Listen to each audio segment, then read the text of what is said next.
or the brighter spells, it is going to continue to feel cold in the wind. Friday starts off with a touch of frost in some sheltered spots, and actually it's a drier start to the day with fewer showers, most of them affecting parts of the south and the east, with a decent chance of sunny spells emerging elsewhere. Saturday and Sunday bring more mixed weather, but at least it'll be turning a bit warmer. Expect warm spells with the odd rude interruption. Box Boilers sponsors the weather on GB News. £76,543 and 21 pence in tax-free cash could be yours this summer. That's totally tax-free cash to spend on anything you like. And remember, because it's totally tax-free cash, you'll get to keep every single penny. For a chance to win, text cash to 63225. One entry costs £2.50 plus one standard network rate message. Or text bonus to 63225. 5 entries cost £5 plus one standard network rate message. Go to gbnews.com/win. Entry start at £2.50. Call 0903 686 3232. Calls cost £2.50 plus your network access charge. Or post your name and number to GB21 PO Box 8690 Derby DE1 9TT. UK only. Entrance must be 18 or over. Lines close at 4 p.m. on the 26th of June. This is a network giveaway. Entries will be pooled. Please check the closing time if listening or watching on demand. Good luck. At GB News, we love to hear from you, our loyal community. So drop us a line at gbnews.com/yoursay. There you can talk to each other and also to the presenters live on air. gbnews.com/yoursay, because GB News is your channel, Britain's news channel. From the school run to the home run, watch a new show for all of Britain. He can say whatever he wants. A straight talking show where all voices are heard. And, you know, when are we going to stop talking about smashing the gangs and actually do it? With the stories that matter from every part of our country. There's a bit of a crash landing there for your Chancellor. Bold, fearless and standing up for you. That's me, Martin Daubney, 3 p.m. till 6 p.m, weekdays, here only on GB News. The People's Channel, Britain's news channel. Join me, Nana Okoye, for an informative, interactive news programme with a difference. It's fun. No, you didn't say that, Dave. I'm so surprised. I think there's an element of truth to that. Join me from 3 p.m. every weekend, only on GB News, Britain's news channel. Hi, I'm Michelle Dewberry, and my show is your opportunity to cut through all the noise and dive in headfirst to some robust debates. Ideas clash. Situation, no, because the failure is you're deliberately avoiding my point. Nothing's held back. And if you think this is the end of it, wait for more. And we do not shy away from the difficult stuff. Sometimes I want to shake people and say, if only you understood. So join me on Jubes & Co weeknights at 6 p.m, only on GB News, Britain's news channel. Britain deserves a newsroom that puts the facts and your voice first. Well, and that's what you get on GB News. Lively debates, lively conversation. And we're not afraid to hold power to account. And each other. So join me, Andrew Pearce. And me, Miriam Gates, for Britain's Newsroom, weekdays from 9:30 on GB News. I think GB News is completely unique in the way that we interact with our viewers. Our audience aren't afraid to have their say. They want their voices heard now, and they've got a channel where that can happen. I find more and more as I'm wandering around, people come up to me and they say, we saw you on television. I say, oh yes, on what? On GB News. Hello, are you the famous Sue?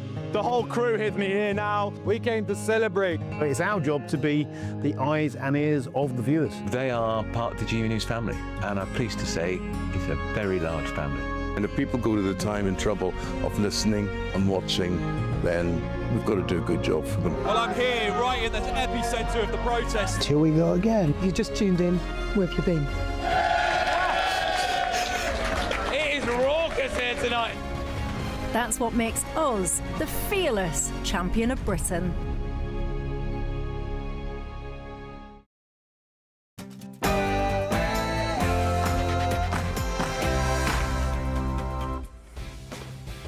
Very good evening, good morning, live from Washington, D.C. This is Bev Turner on GB News with the stories shaping Great Britain and the United States of America. A brace for impact. Today is D-Day for the Prime Minister as rumours swirl that both Health Secretary Wes Streeting and Greater Manchester Mayor Andy Burnham will fire the starting gun on leadership bids. But Sir Keir Starmer is still refusing to back down. Prime Minister, it's your time up! Have you lost the country, Prime Minister? Is your term over? Are you finished, Mr. Starmer? Pageantry versus politics. Did King Charles just unveil the agenda for a government that might not even last the week? And what do you make of this? My ministers will also proceed with the introduction of digital ID. Did any of you vote for that? I think not. A warning to the West. The US State Department warns that mass migration was never safe, and they reveal why they think Britain is really suffering from an illegal migration crisis. And history in the making. President Trump prepares for crunch talks with Xi Jinping in China as he makes America's entrance to the world known.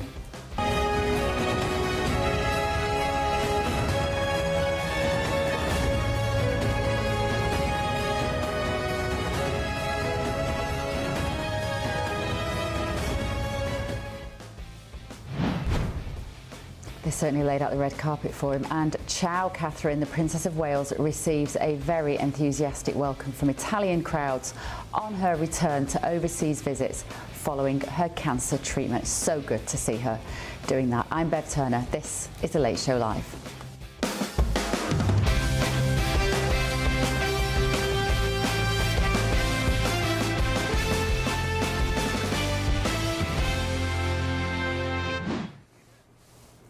Delighted to say I'm joined in the studio this evening by political commentator Hilary Fordwich. Evening, Hilary. Good evening. Evening. Andy Williams is here with us. Great to see you in the studio here in America, Andy. And in London, we have the brilliant pairing of Charlie Rowley and Claire Muldoon. Good evening to you both. Good morning. Good evening, Bev. Hello down there. Now, thank you at home as well for joining us tonight. Breaking this evening. Today could prove to be D-Day for Sir Keir Starmer following a temporary ceasefire in Westminster for the state opening of Parliament. Health Secretary Wes Streeting is reportedly preparing to throw in the towel and resign, firing the starting gun on a leadership contest later this morning for you, tomorrow for us. Now, Manchester Mayor Andy Burnham is also said to be preparing to launch his bid today. It's reported that he's successfully secured a Labour safe seat, paving his return to Parliament, but we don't know exactly where that safe seat might be. The Times newspaper is also reporting that the Labour MP for Birmingham, Selly Oak, Al Carnes, is preparing to stand in a leadership contest, and he very much could be an outsider in this battle. So the embattled Prime Minister and his allies are also said to have been working the parliamentary tea rooms as they try to desperately garner support for Sir Keir Starmer's premiership. Let's go to my panel first of all this evening. Andy, I've not spoken to you about this topic so far. Can you believe that Starmer is still hanging on against all this pressure nearly a week on? Well, I can, in the sense that Prime Ministers often do this when they're circling the drain, for want of a better phrase. You know, he knows that this is the end of his political career, so of course he's not going to give up easily, but he has to accept that the writing is more than on the wall. In fact, this is game over for him. You know, the sheer number of his colleagues who've come out and said, sorry, you're not it. And what really depresses me about this, having voted pretty enthusiastically for Keir Starmer just under 2 years ago, is that it wasn't inevitable that we would get here, and it wasn't inevitable that we would get here so quickly. I mean, the sheer, catastrophic demise in his popularity and in the Labour Party's popularity is astonishing, and it's because we've failed to project ambition, failed to deliver on what was promised, which was meaningful change, not just sloganeering. And unfortunately, and you may disagree with this, I think Keir Starmer, good man, decent man, but not a leader. Well, I would actually say that it wasn't a Labour vote for Labour and Labour wasn't voted in. It was a protest vote against the Conservatives. And that is the big issue here. Because it was a protest vote, what was Labour really doing? And when you say that he's a good man, I think, would be pro-England, pro-the British, pro all British jobs, and I feel like he's a globalist. I don't think that he's pro-British at all. What's really interesting, I think, actually, is that I think he knew about his own demise quite a while ago, because that's why he stopped Andy Burnham. Because he knew it. He knew he was on the downslope, and his wife still in the by-election. In the by-election, you're absolutely right. Gordon and Denton said it all. But I thought it was very interesting this morning to see he looked quite stoic, which Sir Keir Starmer always would. His wife looked ghastly. She looked so miserable. The writing was on the wall on her face. Oh, really? Yes. I didn't see that, that footage from earlier today. And also the skies said the answer, because the skies opened and it hailed on him. Well, I did say, I think it was when you were on either at, I don't know what day it is, Hilary, when was it, earlier in the week or the weekend? Saturday we were on, yes. And I did say that actually, it's when does the wife step in and say, you said that. Come on, it's time to go. You did. So you should always look at the wife's face in a situation like this, because she's also got to move the kids out of that house. And you talked about school. You talked about that. You know, the family behind the scenes. She never wanted him to do this in the first place. Really? I didn't know. I didn't know that. It's true. It's very much like Michelle Obama when Barack Obama became president. She didn't want to be involved in this. They could have, and this is why I say he was motivated in the right way, because Keir Starmer, you know, he has enough money that he could have gone and just done some nice things and sat on a few boards and lived out his retirement. See, I think he would be better doing something he really believes in, which is being a globalist. Well, and this is the problem, is that if you really pushed him, if you really nailed him down and said, Keir Starmer, what do you want to do to change this country? He couldn't tell you. Yeah, but that's right, because he doesn't want to, actually, it's not Great Britain he cares about the global idea. Let's talk to Charlie and Claire down in London. I can't get out of my head the image that Andy just started the evening with, Claire, by saying that Keir Starmer was circling the drain. I mean, it was a picture of something that won't flush away, actually. Thanks, Andy, for that. Circling the bowl might have been a better description, but he's not going anywhere, is he? It's astonishing. Well, it looks like the drain might be blocked, and that might be the issue. There was a funny headline today in this morning's paper. City AM has Downing Street ing. Of course, we've been prevaricating about this leadership context for the past 48 hours or more, and I called it nearly 2 years ago when I said that Starmer would be away at these May local elections, and that is definitely the case. I do not think that, I've said this before, Bev, you know my feelings on this, he is not a leader of any way, shape or form, and the fact that he's thrown away the landslide victory that he came into power with, that he came into governance in this country with. He's just thrown it all away. The local election showed that it wasn't people voting for local issues, as is the want. We weren't voting for potholes. We weren't voting for the best local authority. People in this country were voting against the leadership, and it came up time and time again on the doorstep. There was a risible dislike for Starmer as leader, as Prime Minister, and that transcended people when they went into the polling booth. That's it, essentially. Yeah. Charlie, I find it fascinating because we all sort of agree here. Everybody's opened this evening by saying he's not a leader in terms of his character. How did he become leader of the Labour Party and Prime Minister if he's not a leader? How does that work in the corridors of power? Explain it to us. You've been there. Because Jeremy Corbyn was the leader before him, and so when you've got such a low talent pool, Charlie, well, I think that's fair. And look, as out of a bad bunch, Keir Starmer was, someone that had great credentials. He was the former director of public prosecutions, don't you know? So his CV, son of a toolmaker as well, don't you know? His CV, I didn't know that. Gave him the hoist up, but everybody said it. Look, it's over. His reputation, the press, he will never come back for this. He will lose a general election massively if he leads the Labour Party into the next general election. It ain't going to happen. However, can he hang on any longer? I think he can. Because if you look at the mechanism by which you have to unseat the Prime Minister in the Labour Party, if it is the case that Wes Streeting resigns tomorrow, which we're all led to believe, but nobody else stands, and if it is a runoff between the Prime Minister and Wes Streeting because Ed Miliband bottles it, Andy Burnham isn't clearly an MP at the minute, that will take time for him to come in, Angela Rayner's still got her tax affairs overhead, there might be one or two people that we've not heard of that fancy their chances, Darren Jones, Alan Kearns, for example, people that no one have really ever heard of. It could be the case that Labour MPs think, golly, actually it's been quite a good 24 hours for the Prime Minister. But we've had we'll stick with him. 7 Prime Ministers in the past 10 years in this country. Is that really good for global politics? Is it really good for policy? Is it good for the country? I wouldn't say so. But this is the state of politics in this country at the moment. It's dire. Andy, you wanted to come in on why Starmer became leader. Well, yeah, I just think that, you know, but obviously leader of the opposition is a very different role to being Prime Minister. Turns out that being Prime Minister is actually quite hard. But I think he was an exceptional leader of the opposition because I agree with you, Charlie, he hauled the Labour Party out of the absolute dire state it was in under Jeremy Corbyn's leadership. And so he did the party and the country, I think, a real service by restoring the Labour Party back to the sensible mainstream, or somewhere close to it at least. What I'm concerned about as a self-described sensible mainstream member of the Labour Party is that we end up with either Ed Miliband, who's already been rejected by the voters 11 years ago, or Andy Burnham. I mean, why do people think that this guy is the saviour? It's one thing winning successive mayoral elections in Manchester, one of the most left-wing cities in the country. It's quite another running Britain. And I just think, I know we're going to polls always at the top of the polls. But the thing I find fascinating, I think he's at the top of the polls for people who wouldn't ordinarily vote Labour. Well, like people like you, Andy, don't seem to like him that much. People within the Labour Party don't really want him. And yet those of us outside of it kind of quite like him. He's incredibly arrogant, and the way he's gone about this whole thing. Well, there is absolutely a huge element of ego in politics. I don't dispute that, but the fact that he's just assuming he can swan in and go and win a seat. I mean, what if Reform beat him in a by-election? And I'm annoyed at myself. I can't remember who said it. Who said that they were on the doorstep. If they asked, would you vote Labour?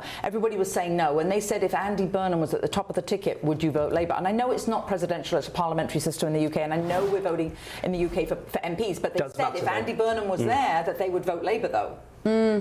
Let's go now to Chief Political Correspondent at The Times, Aubrey Allegretti. Aubrey, thank you so much for joining us this evening at this really fascinating time in politics. Can I just ask you, as the Chief Political Correspondent, is this one of the most interesting times, do you think, that we've had in the last few years in terms of our domestic politics? I suppose so. And I mean, one of the most striking aspects of what lies ahead of us is that we have never simultaneously had a leadership contest whilst the person who is contesting it is also Prime Minister of the United Kingdom. Under the Conservatives, they obviously did change leaders, but the rules in those contests were that effectively you were sacked by your MPs by the sort of very nature of the contest being triggered. The sort of slightly bizarre spectacle that might unfold over the next 48 hours is that Keir Starmer will potentially be challenged as Prime Minister, but he will be eligible to stand in the contest himself. And it risks being seen as a massive distraction, a drain on his resources at a time when inflation will be potentially pushed up. The Bank of England could hike base rates, and there could be shortages caused by the war in Iran. So that, I think, is pretty unprecedented, even given the tumult of previous years. Would he stand, do you think, though, Aubrey? I mean, he's sufficiently stubborn, I think, that I feel like he would, but would he have the dignity to step aside and let some others slug it out? I think he would stand, absolutely. I mean, this is not somebody who's being sort of forced out of office by hundreds of MPs who are desperate for him to go. So far, the number who've publicly called for him to quit is, I think, about 90, 95. The number who have publicly remained loyal to him is higher than that. It's about 112, although I revealed yesterday that I think 3 to 5 of those people said actually they'd been included on that list incorrectly. And while Wes Streeting is very much kind of laying the ground for himself to be able to go over the top, resign as Health Secretary and trigger a leadership bid, there are questions tonight about the people that he's asking for their support. MPs are saying that they're loyalists, they're known loyalists, and yet they're still being asked, are you on Team Wes? Will you sign his nomination papers? I even had a message from one Labour MP tonight who said, frankly, his operation is a shambles, and I say that as someone who's sympathetic to him. So it's still far from clear that Wes Streeting has enough numbers to go over the top and challenge Keir Starmer. And what do you make of what we were just saying then, Aubrey, about the popularity of Andy Burnham and whether he's perceived as being arrogant maybe from within the Labour Party? Is he more popular than Wes Streeting? Is he popular with the membership? I think he's the most popular for people who wouldn't necessarily vote Labour. I think he seems straightforward, he seems authentic, he seems like a nice guy. I've met him on multiple occasions. I've always warmed to him when I've met him. Is that his appeal? Well, I suppose the things about Andy Burnham are that he is known to be a sort of electoral asset. People used to point to the fact that in, I think, the last time he stood for the mayoralty of Greater Manchester, he won every single, not just council, but ward within the sort of city and its limits. So people say, A, that he's a winner, B, that he has a track record and can be shown through polling to reach out to both reform-inclined voters and Green voters, something which there are very few Labour politicians that can help bridge that divide. But I think this constant sort of umming and ahhing about whether or not he's going to come back and where it's going to be does risk putting some people's backs up. Even some allies of Andy Burnham have been saying to me over the last few days, he's been really picky about what seat he's choosing. He just needs to get on with it, declare his intentions and go over the top. So we're in this sort of constant will he, won't he? And you can understand the rationale on his behalf, because obviously he's putting his entire political career on the line. He'd have to resign the mayoralty in order to stand somewhere else. That could leave him out in the cold if he lost it. So I think he is losing some supporters, but not too many. And they'd have to then find somebody to go and stand as mayor in Greater Manchester. Maybe Keir Starmer could do that job. They just do a direct swap. He might like it up north. Everyone's lovely up north. I don't think Keir Starmer would be terribly popular up there, though, Aubrey.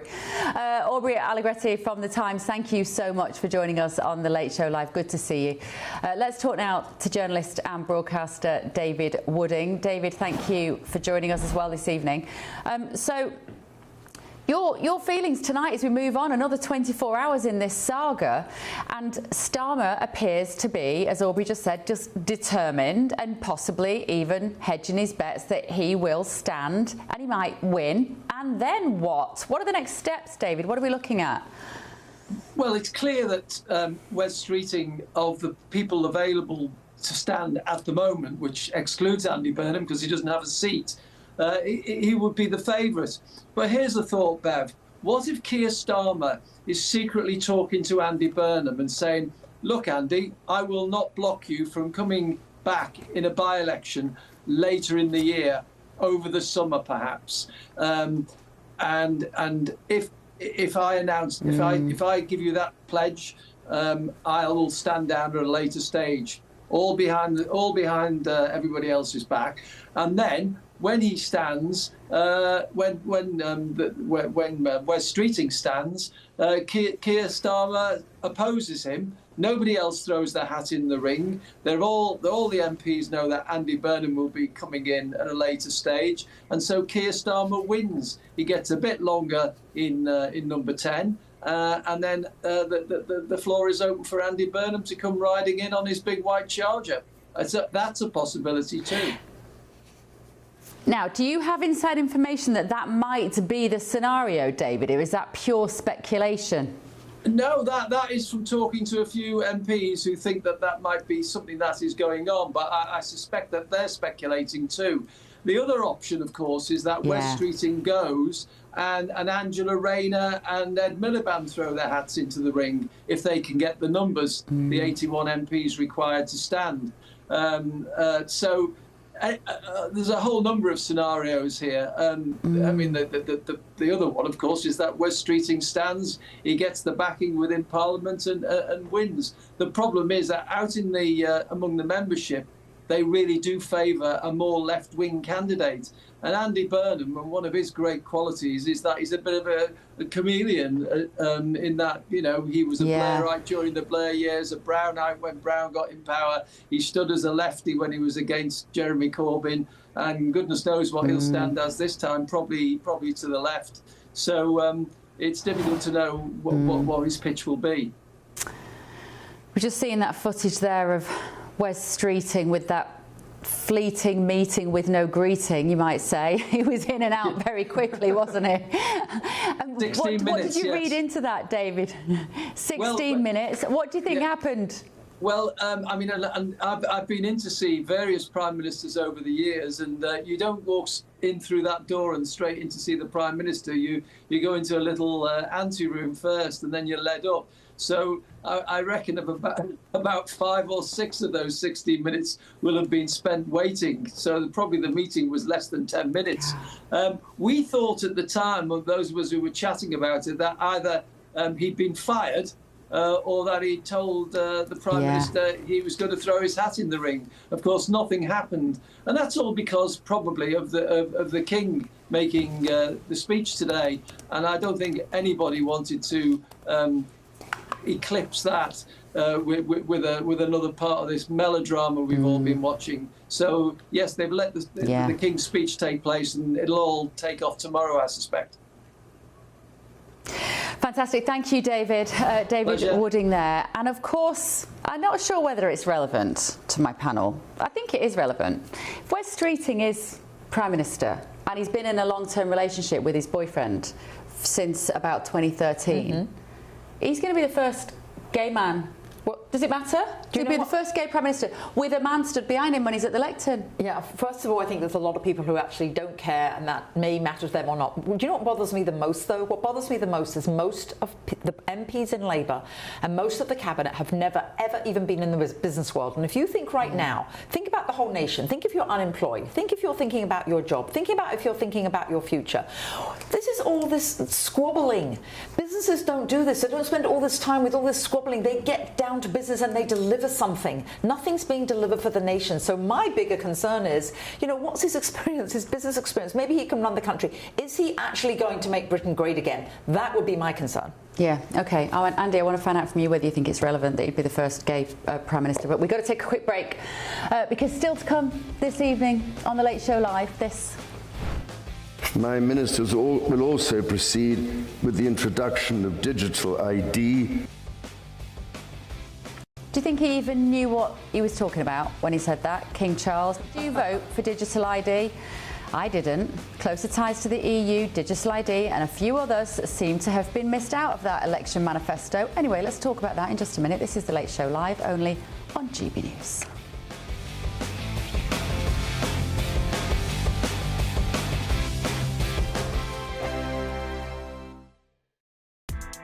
Join me, Nana Akwe, for an informative, interactive news programme with a difference. It's fun. No, you didn't say that, Dave. I'm so surprised. I think there's an element of truth to that. Join me from 3 p.m. every weekend, only on GB News, Britain's news channel. Hi, I'm Michelle Dewberry, and my show is your opportunity to cut through all the noise and dive in headfirst to some robust debates. Ideas clash. Situation, No, isn't it? no, Because the failure is you're deliberately avoiding my point. Nothing's held back, And if you think this is the end of it, wait for more. and we do not shy away from the difficult stuff. Sometimes I want to shake people and say, if only you understood. So join me on Jubes and Kerr weeknights at 6 p.m. only on GB News, Britain's news channel. From court mornings to warm family brunches, from football to tennis in the car, in the kitchen. GB News Breakfast is there. With the stories you need and the conversations that matter. Anyway, let's talk business. Well, it has been a historic night in British politics. It's astonishing, isn't it? We're here again to start your day just right. GB News Breakfast. Every morning from 6 a.m. Only on GB News. Britain's news channel. Westminster, the ultimate clique. And you're fighting like rats in a sack. But here on the Camilla Tominey Show, we ask the questions the establishment media is too scared to ask. OK, let me ask you a straight question, because I know you're a straight-talking politician. Whether it's net zero, illegal immigration or law and order, nothing is off limits. You had the power then. Yeah, as and now you've lost it. That's the Camilla Tominey Show, a politics show that's fearless. But no, let me finish my question if you don't mind, because it is my show. Sundays at 9:30, only on GB News, the People's Channel, Britain's news channel. From the school run to the home run, watch a new show for all of Britain. He can say whatever he wants. A straight talking show where all voices are heard. And, you know, when are we going to stop talking about smashing the gangs and actually do it? With the stories that matter from every part of our country. There's a bit of a crash landing there for your Chancellor. Bold, fearless and standing up for you. That's me, Martin Daubney, 3 p.m. till 6 p.m. weekdays, here only on GB News. The People's Channel, Britain's news channel. Westminster's full of talk, but out here, it's the real world. Am I allowed to talk then? No, that's it. This is where it matters, real people and real lives. That's what politics is all about. In fact, has Trump made a good start? No. Straight answers, no spin, and just a couple of pints. How many fingers have I got up? About 10. So join me for Lee Anderson's Real World every Friday at 7 p.m. only on GB News. The People's Channel, Britain's news channel.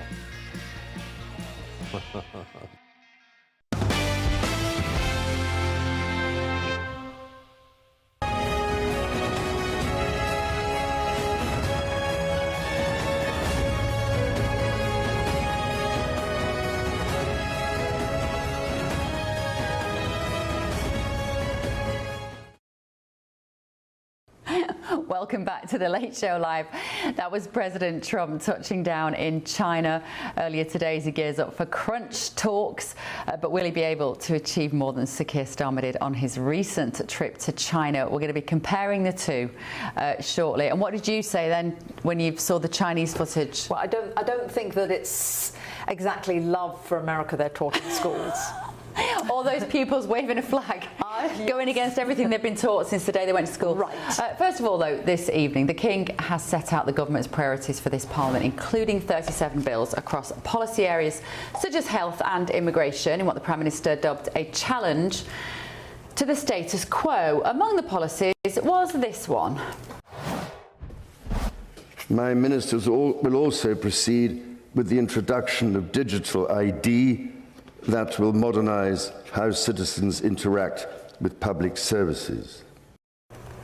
Modernise. That will control how citizens interact with their services is probably what he should have said. And there was also this one. We will, as a defining act of this government, rebuild our relationship with Europe. Yeah. Britain back at the heart of a stronger Europe. Did you vote for that as well? Did you vote for that? Who shall I go to first on this? Claire, did you vote for either of those? Or of course are I they didn't. Totally out of left field? Totally, well, left being the operative word there. No, definitely don't want to go any closer to Europe. Definitely don't want digital ID. Definitely don't want this Labour administration to continue. Just want it all to stop. It's ridiculous we're even brought into it. This King's speech is just another... I mean, does Keir Starmer ever read a room? Is he capable of that? All of these reset speeches he's had since he's come into governance have all said the same thing. For the working people, closer ties to Europe, digital ID, this is going to get better, we've got a plan, we're going to build the foundations, we've got another plan, reset 6, U-turn number 14, you tell me. Do you think he should continue? I don't think so. And to give that speech to the King for his government is just smacks of platitudes and, you know, just visceral contempt almost for us, the electorate. It does, and Andy, I mean, I can see you scribbling things down there because I know you want to come in and respond to this. It's because I like fighting with Claire, that's why. Well, I mean, look, I'm so pleased you're here to defend the position of the Prime Minister, because it is quite fascinating for the rest of us to hear from somebody who actually supports these things, because we look at you like you're literally an alien at a time like this, and how anyone... I was going to say, you seem intelligent, but... I know. Oh, he is. They walk amongst us, Hillary, they walk amongst us, honestly. But how anyone can applaud digital ID, especially on the week when we've had the government turning away people from travelling from this country in which I now sit to travel to the Unite the Kingdom rally at the weekend, with such authoritarian intent to suggest that you'd have something on your phone that would allow you to access real life only if you think the right way. Andy Williams, can't you see that? Not in the way that you characterise it, no. I mean, in terms of the King's speech as a whole, I actually think it was a real damp squib, not just because it was overshadowed by this leadership talk, but because it's just incrementalism. There's nothing spectacular in there. There's nothing. Oh, it's quite spectacular, digital ID. It's extremely spectacular. There's nothing that's actually going to shift the dial on the major problems we face. Oh, you've as a no country. idea. It was literally the worst speech. Like the welfare bill, like all of the other really serious, tangible challenges that we face as a country that we need to resolve. So I don't think it was a good King's speech. I don't think it was a great programme. On digital ID, I think we should introduce it tomorrow. We're living in 2026, and it would just so clearly simplify and streamline our interactions with the state.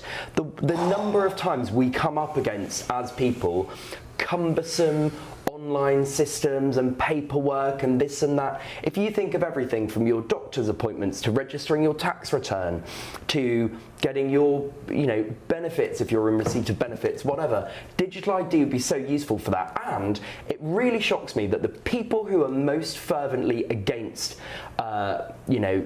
migration of any kind, but particularly railing against illegal migration. No, hang on. The most simple way to help us tackle the illegal migration crisis would be to introduce digital ID, because guess what? If you didn't have one, you would be found out straight away. Let me ask you a question.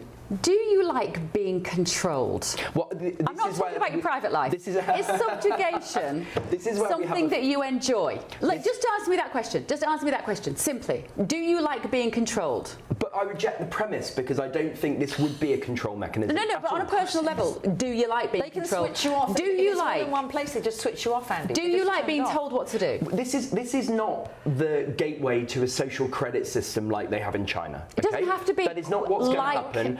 My concern would be more about how securely our data is held, and I think that is where the focus of any consultation around this would need to be, making sure that there isn't going to be a huge leak of people's data. That's a concern. I think it's one that can be addressed. Let me ask you another question then. The control thing, I just reject the premise. Right, let me ask you another question. Do you like Nigel Farage as a potential politician, as a Prime Minister? Do you like... No. I absolutely do not, no. Okay. I think he'd be bad for the country. Right, so imagine the power in the hands of Nigel Farage and not your lovely cuddly Labour Party who are all altruistic and benevolent.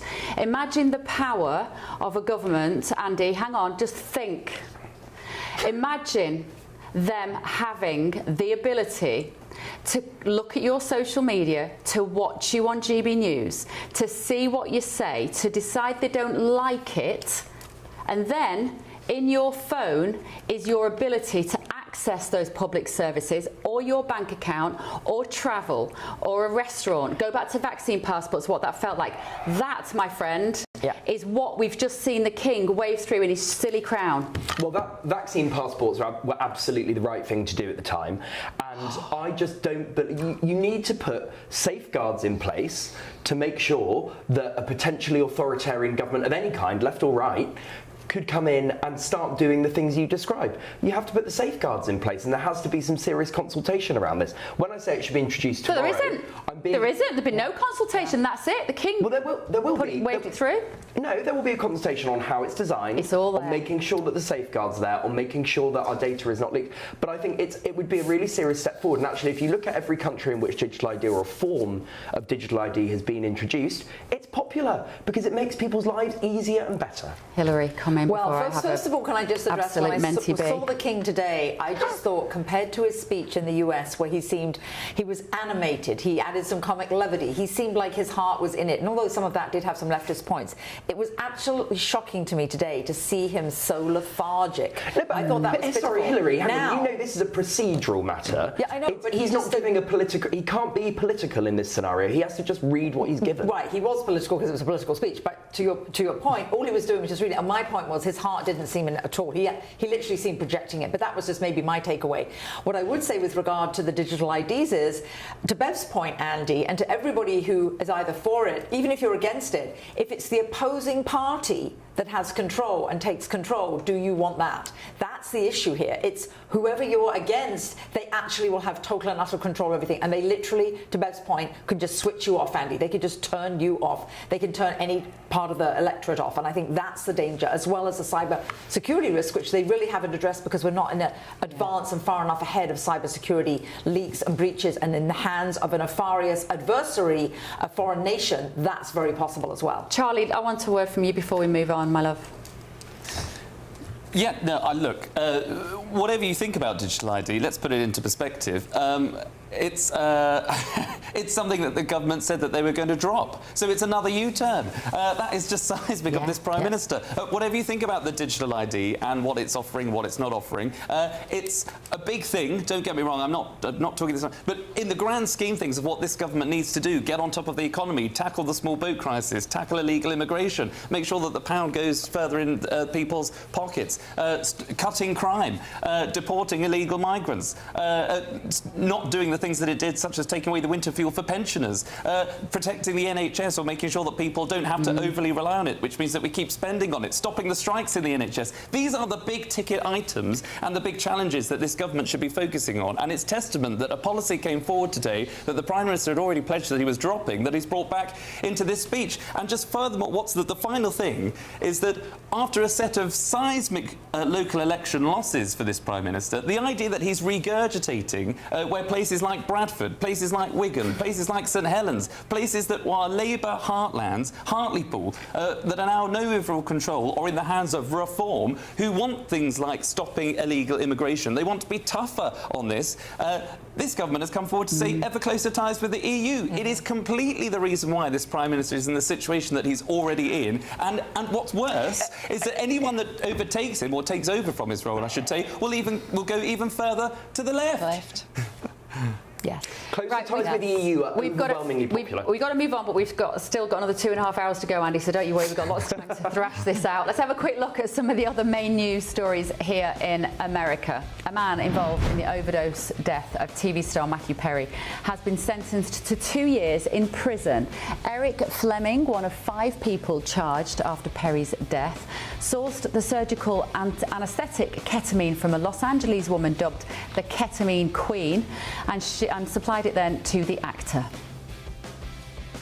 Elsewhere tonight, President Trump's Federal Reserve chair has been confirmed by the US Senate. Kevin Warsh won confirmation with 54 votes in favour and 45 against. He'll succeed Jerome Powell, whose tenure featured multiple clashes with the US president over interest rates. That is now going to get very, very interesting. And the Trump administration will exempt football fans from 50 countries subject to a $15,000 visa deposit requirement, provided they are travelling to the US for the World Cup with valid match tickets.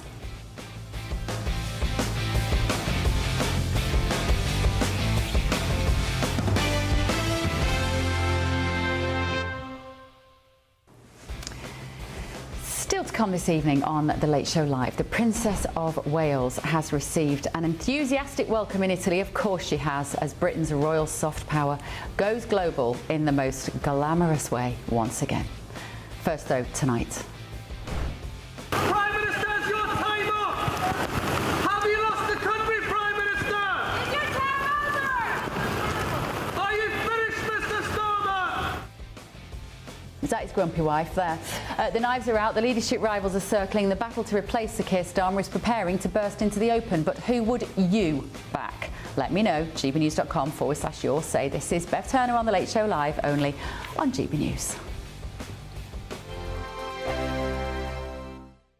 Westminster, the ultimate clique. And you're fighting like rats in a sack. But here on the Camilla Tominey Show, we ask the questions the establishment media is too scared to ask. OK, let me ask you a straight question, because I know you're a straight-talking politician. Whether it's net zero, illegal immigration or law and order, nothing is off limits. You had the power then.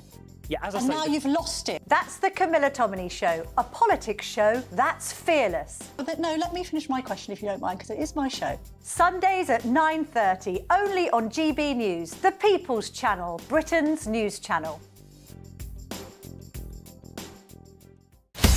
Breaking news, live updates, stories that matter. From the heart of the GB newsroom to every corner of Britain, with our team of dedicated journalists across the UK. GB News bulletins are there to deliver the latest news that matters to you. Bulletins on GB News, The People's Channel, Britain's news channel.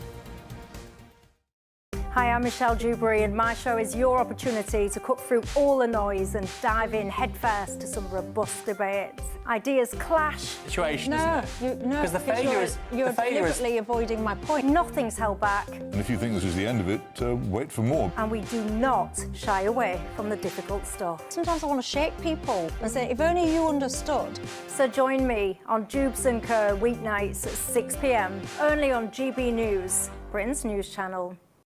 Westminster's full of talk, but out here, it's the real world. Am I allowed to talk now? No, that's it. This is where it matters, real people and real lives. That's what politics is all about. In fact, has Trump made a good start? No. Straight answers, no spin, and just a couple of pints. How many fingers have I got up? About 10. So join me for Lee Anderson's Real World every Friday at 7 p.m, only on GB News. The People's Channel, Britain's news channel. I've been in Westminster for a long time, but I know that though power may be here, its effect on people's lives is across the whole of the country. We may be where rules are made, but it's where they're implemented that matters. Join me, Jacob Rees-Mogg, for forthright and frank discussion on where Britain has come from, where it's going, and where it will end up. That's State of the Nation, Monday to Thursday, 8 to 9 o'clock. Vox Populi, Vox Dei. From the school run to the home run, watch a new show for all of Britain. He can say whatever he wants. A straight talking show where all voices are heard. And, you know, when are we going to stop talking about smashing the gangs and actually do it? With the stories that matter from every part of our country. There's a bit of a crash landing there for your Chancellor. Bold, fearless and standing up for you. That's me, Martin Daubney, 3 p.m. till 6 p.m, weekdays, here only on GB News. The People's Channel, Britain's news channel.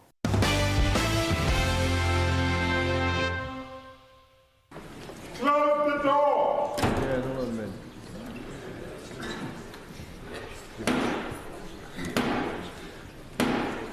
Not now, Andy!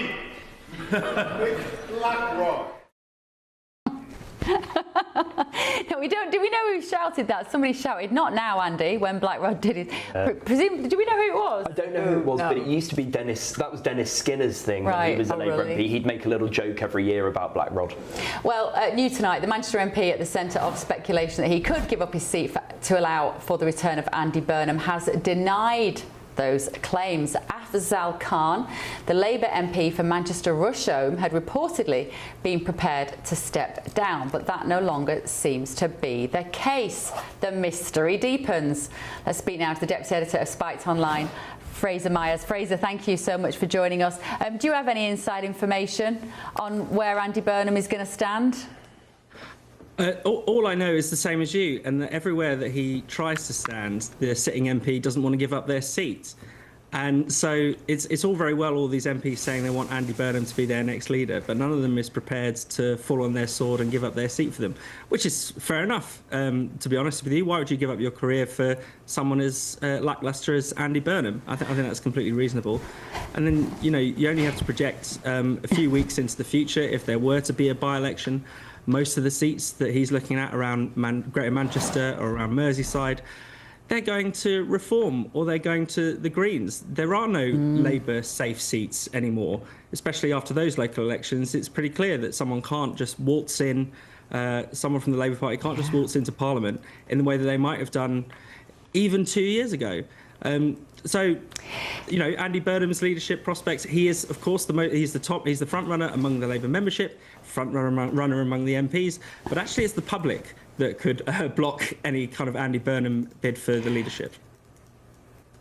Do you know what it makes me think, Fraser, when you're talking like that? We think of Keir Starmer as not being a politician as such, as in he's not very good at the politicals. He's no Tony Blair, is he, when it comes to politics? However, probably the smartest political thing he ever did was not letting Andy Burnham stand in Gorton and Denton. When you look back now, if he was looking to save his own skin, that was a genius move. Do you think he knew what he was doing at the time, as per Hillary's earlier suggestion? Well, I think you're absolutely right. In terms of preserving Keir Starmer's career, he did play a blinder there. And we've seen actually a lot of fight in the Prime Minister in the last 24, 48 hours. Fight that I don't think we've seen before. He really is determined to cling on. But I think that's because he is fighting for something, and possibly the only thing that he really cares about, which is his own premiership. The only thing that Keir Starmer cares about is being Prime Minister. And so perhaps that's the only thing that he will make good decisions about and make strategic decisions about. Well, you could argue that maybe it would have been better for party unity to have let Burnham in. You may even argue that, Burnham might not have won against Starmer. But clearly, from the point of view of keeping Starmer in, yes, this has been a good move for him. I still suspect that because Starmer is so unpopular, let's not forget the local elections. They were only last week. Starmer was roundly rejected by the public. Let's not forget those 100 MPs who have said they don't want Starmer to be leader. Let's not forget those ministers who've resigned, saying they don't want Starmer to be leader. That is still a significant problem for him. But in terms of, if we're talking about keeping on for a few more weeks or potentially a few more months, then certainly blocking Burnham was the right move. And what do you think of one of my earlier guest suggestions that behind the scenes Burnham and Starmer are cutting a deal, which means Starmer gets to sit there a bit longer over the summer. He'll block Wes Streeting's any attempts to overthrow him or to stand against Angela Rayner, and then September time, maybe, once Starmer's got himself a job with a non-governmental global organisation, there'll be a by-election and he'll allow Andy Burnham to be parachuted in, and they've done a little deal and job done. What do you think of that theory, Fraser? I think Starmer really does want to stay. It's genuinely the first time I've seen him be passionate about anything for a very long time when talking about his own career and his own longevity as Prime Minister. I mean, that could be possible, and certainly one of the things that is going for Starmer is that people aren't coalescing around any particular alternative candidate, apart from Andy Burnham, who people can't really vote for at the moment because he's not in Parliament. So we'll see what happens tomorrow when Wes Streeting is allegedly supposed to resign. Will the MPs that say they don't back Starmer row in behind him? It's not guaranteed at all. There isn't an obvious successor that's in Parliament. Could be quite exciting, potentially. There's talk of Ed Miliband standing up for the leadership to essentially push away a Streeting challenge. That could be quite exciting. Be a disaster for the country, of course, and we can get into the reasons why if you want to. I'm sure your viewers are already well aware of that, but. Nothing is guaranteed. This is actually a really exciting and febrile moment in British politics in a way that I think we haven't seen for a very long time. Yeah, it really is. Thank you so much, Fraser. Deputy Editor of Spiked Online, Fraser Myers there. Still to come on The Late Show Live, music's playing. This. Between 2021 and 2024, we saw over 2.6 million more people enter this country than leave it. The State Department here in America has a new theory as to why Britain is suffering from a border crisis. I'll bring you all the details on that controversy shortly, also on the show tonight. I had experience. I should have walked right into these corporate jobs, but I didn't. Why? Because Silicon Valley is flooded with people who will work for 2/3 of the price. A brilliant Stephen Edgington exclusive GBNews documentary has revealed how secret Indian networks are ousting Americans and why it might serve as a warning to Britain. Steve will be in the studio with me to talk about that in just a moment. Don't go anywhere. This is Bev on The Late Show Live, only on GB News.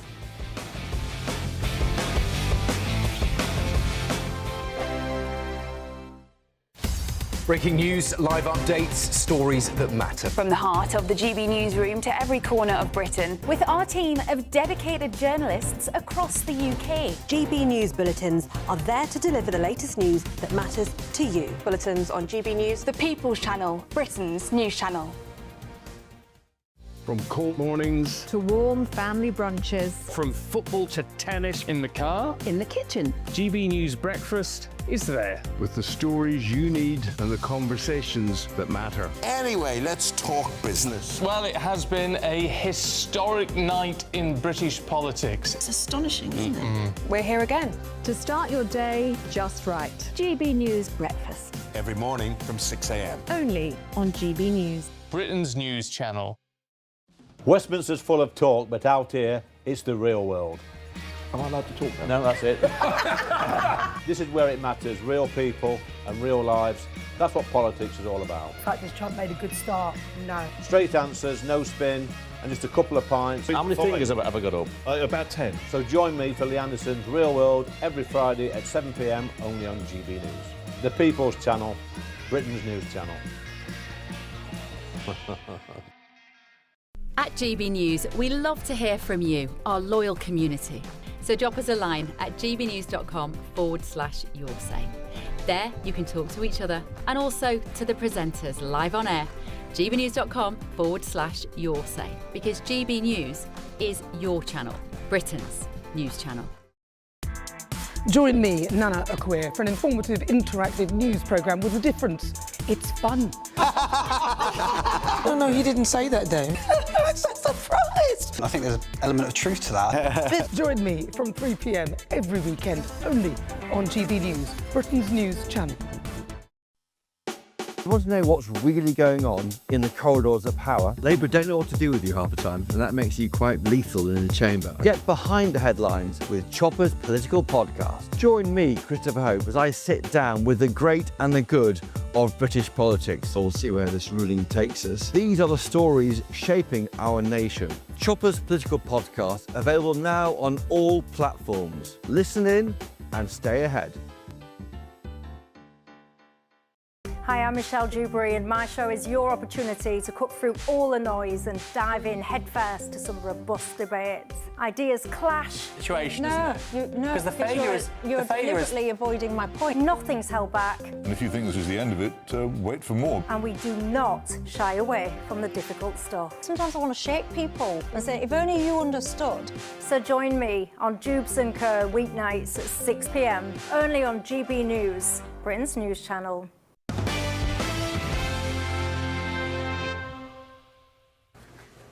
Welcome back to The Late Show Live. It's a busy show again, as usual. Still to come this evening, President Trump has touched down in China for crunch talks. Will he secure a breakthrough that only Sir Keir Starmer could dream of? Look at that. When you say they rolled out the red carpet, they rolled out the red carpet and Intended to. and hundreds of Chinese, very obedient Chinese people with flags. You see, Andy Williams, if you've got digital ID, you turn into one of those people waving a flag like that mindlessly. No, you turn you into a don't. robot. That is what you're looking at. You would love to live there, wouldn't you? But first of all, this evening, we're going to talk about that in just a moment.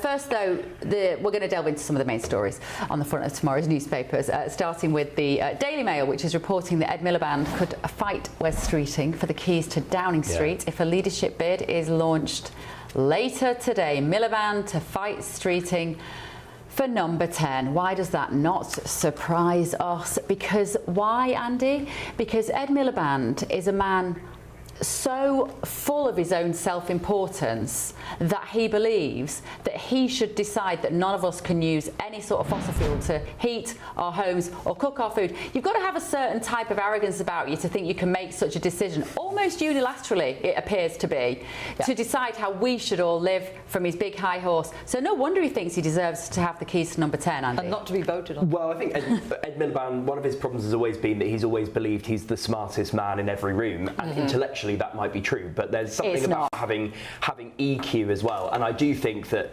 his energy policy is imbalanced and is a bit too far. I would not be supportive of Ed Miliband being the next Labour leader or Prime Minister. I wouldn't vote for him. He's been rejected by the country before.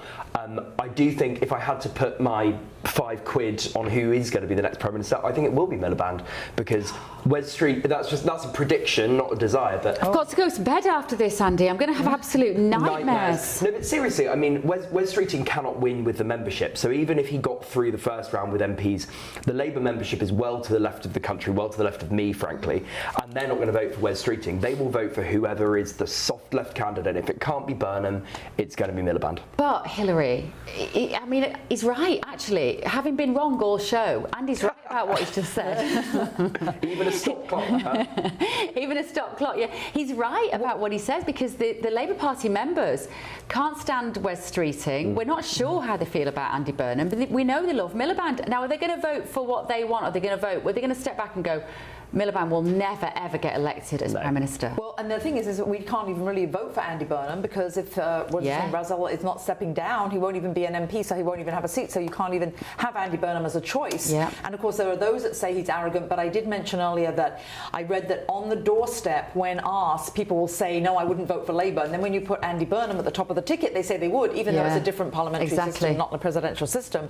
So I do think he is popular, but Miliband, I don't know who comes up and says, wow, I want him as the head of the party. Claire, Ed Miliband, does that give you nightmares or dreams? Oh, no, absolutely. Ed Rubberband, he's come back more times than anything.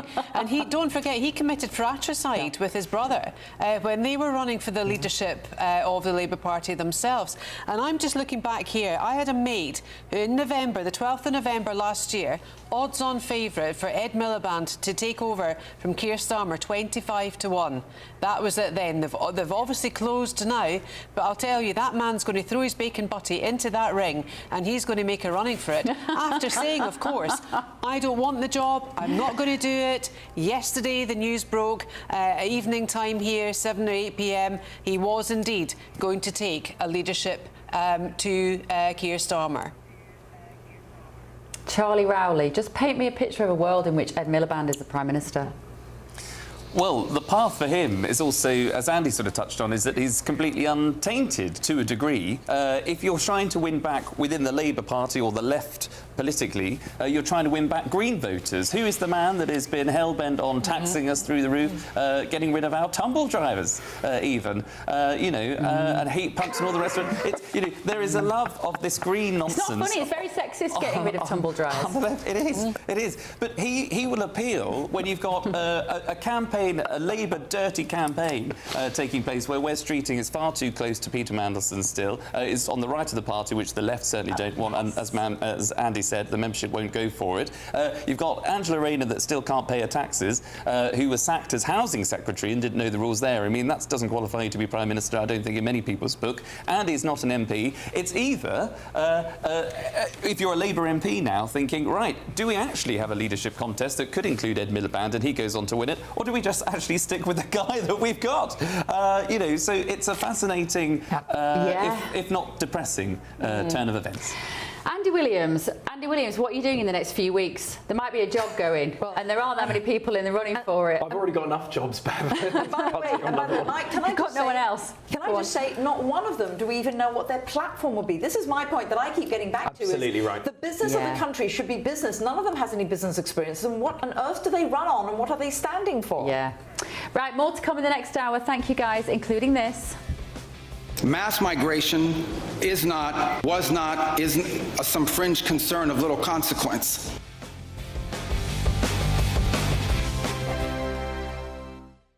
From cold mornings to warm family brunches. From football to tennis in the car. In the kitchen. GB News Breakfast is there with the stories you need and the conversations that matter. Anyway, let's talk business. Well, it has been a historic night in British politics. It's astonishing, isn't it? We're here again.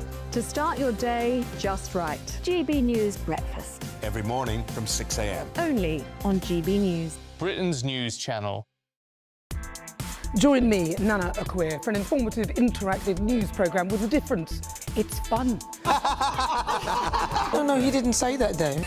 I'm so surprised. I think there's an element of truth to that. Join me from 3 p.m. every weekend, only on GB News, Britain's news channel. At GB News, we love to hear from you, our loyal community. So drop us a line at gbnews.com/yoursay. There, you can talk to each other and also to the presenters live on air. gbnews.com/yoursay, because GB News is your channel, Britain's news channel. Westminster, the ultimate clique. And you're fighting like rats in a sack. But here on the Camilla Tominey Show, we ask the questions the establishment media is too scared to ask. OK, let me ask you a straight question, because I know you're a straight-talking politician. Whether it's net zero, illegal immigration or law and order, nothing is off limits. You had the power then. Yeah, as I and say, now you've lost it. That's the Camilla Tominey Show, a politics show that's fearless. But no, let me finish my question if you don't mind, because it is my show. Sundays at 9:30, only on GB News, the People's Channel, Britain's news channel. From the school run to the home run, watch a new show for all of Britain. He can say whatever he wants. A straight-talking show where all voices are heard. And, you know, when are we going to stop talking about smashing the gangs and actually do it? With the stories that matter from every part of our country. There's a bit of a crash landing there for your Chancellor. Bold, fearless and standing up for you. That's me, Martin Daubney, 3 p.m. till 6 p.m, weekdays, here only on GB News. The People's Channel, Britain's news channel. Westminster's full of talk, but out here, it's the real world. Am I allowed to talk No, now? that's it. This is where it matters, real people and real lives. That's what politics is all about. The fact is Trump made a good start. No. Straight answers, no spin, and just a couple of pints. How many fingers have I got up? About 10. So join me for Lee Anderson's Real World every Friday at 7 p.m, only on GB News. The People's Channel, Britain's news channel.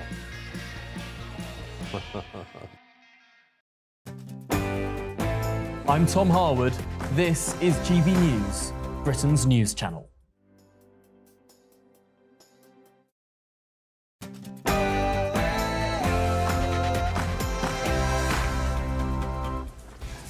Live in Washington, D.C., this is Bev Turner on GB News. Oh, you caught me putting my lippy on. With the stories shaping Britain and America. Now, brace for impact. Today is D-Day for the Prime Minister, as rumours swirl that both Health Secretary Wes Streeting and Greater Manchester Mayor Andy Burnham will fire the starting gun on leadership bids. Chief Political Correspondent at The Times, Aubrey Allegretti, told me why this is completely unprecedented. Starmer will potentially be challenged as Prime Minister, but he will be eligible to stand in the contest himself. And it risks being seen as a massive distraction. So that, I think, is pretty unprecedented, even given the tumult of previous years. A really spectacular warning to the West. The US State Department has said that mass migration was never safe, as they reveal why they think Britain is really suffering from an illegal migration crisis. You do not want to miss that. And history in the making. President Trump prepares for crunch talks with Xi Jinping in China as he makes America's entrance known.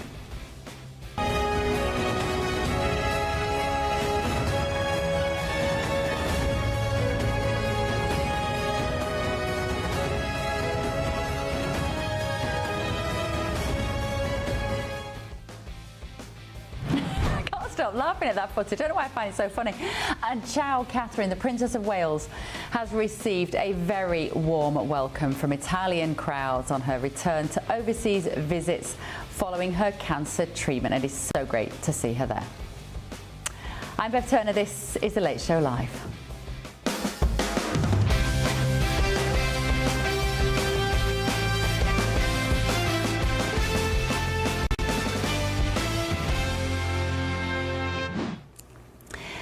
Thank you for joining me this evening. I'm delighted to say my panel is still here with me. Hilary Fordwich and Andy Williams here in Washington, D.C. And in London, we have Charlie Rowley and Claire Muldoon. Thank you, guys. And thank you at home. gbnews.com/your say. Get in touch and let me know what you think this evening. We are looking at your messages as they come in. But let's kick off this hour with a GB News alert. The US State Department has refused to back an International Migration Review Forum progress declaration. I know it sounds like a bit of a mouthful, but basically, in a nutshell, America is accusing the United Nations of efforts to, quote, advocate and facilitate replacement immigration in the United States and across the broader West. Let me just read that to you again. That is a very controversial statement. They've accused the UN of trying to advocate and facilitate replacement migration in the United States and across the broader West. The forum is the UN's main platform for members to review the implementation of what's called the Global Compact for Safe, Orderly and Regular Migration. Now, in a statement issued by the US State Department, it reads, "Opening our doors to mass migration was a grave mistake that threatens the cohesion of our societies and the future of our peoples.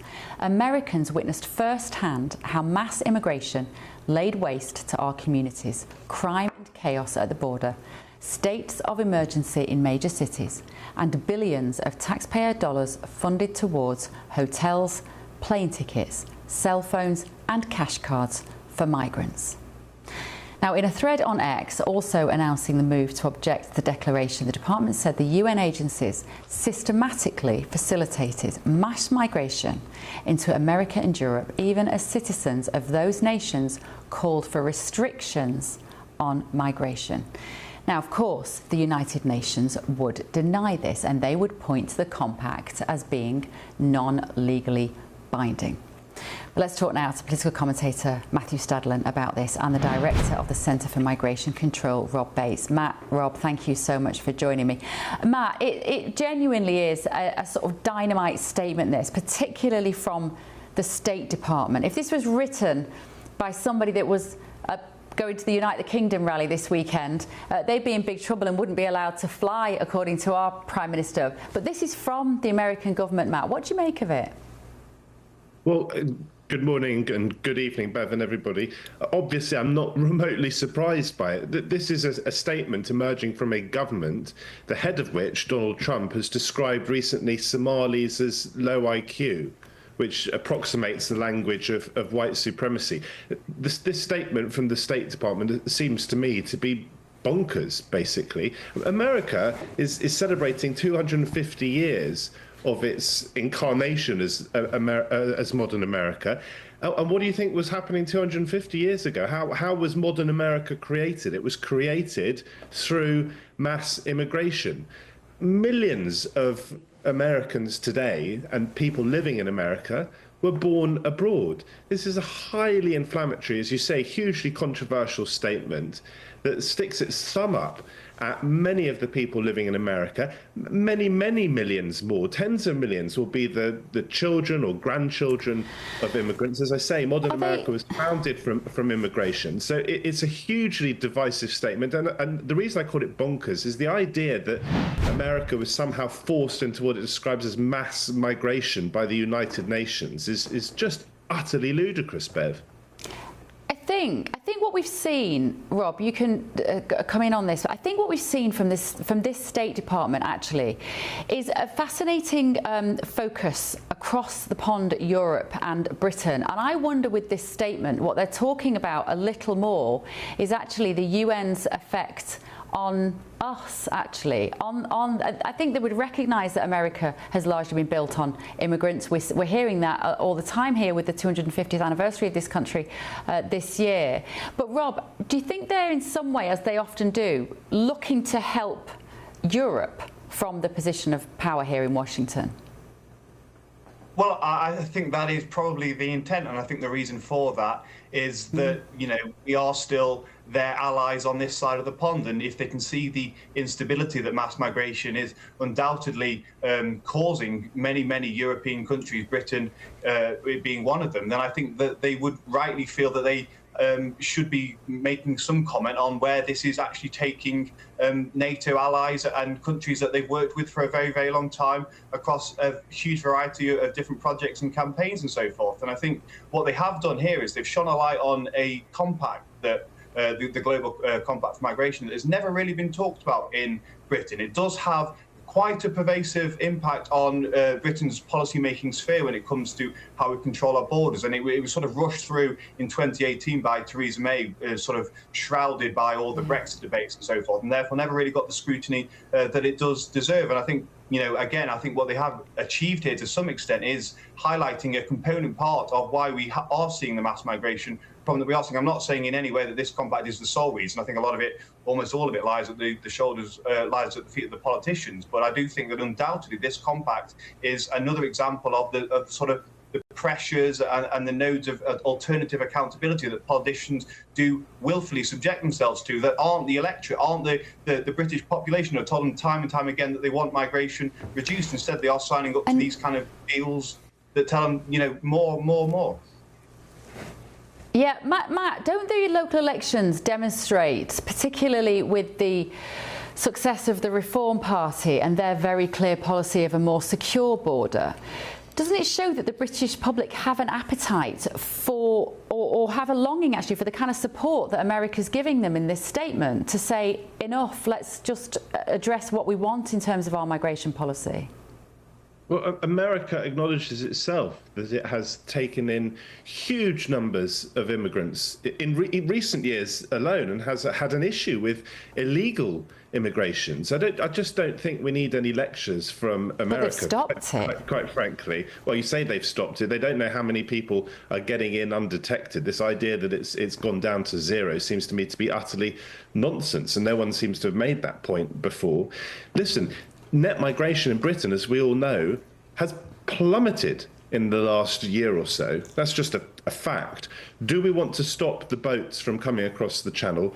Absolutely we do. And politicians have been grappling with that now for years. My view is that reforms attempts to deal with that are simply fantasy and won't work in practice. Heaven forbid they ever get into power, although the chaos enveloping the Labour Party clearly makes that more likely, in my view. So look, it's the language that I mostly object to in this statement from the State Department. I think, as I say, it's inflammatory, it's hostile, it talks about re-migration, which has echoes of ethno-nationalism.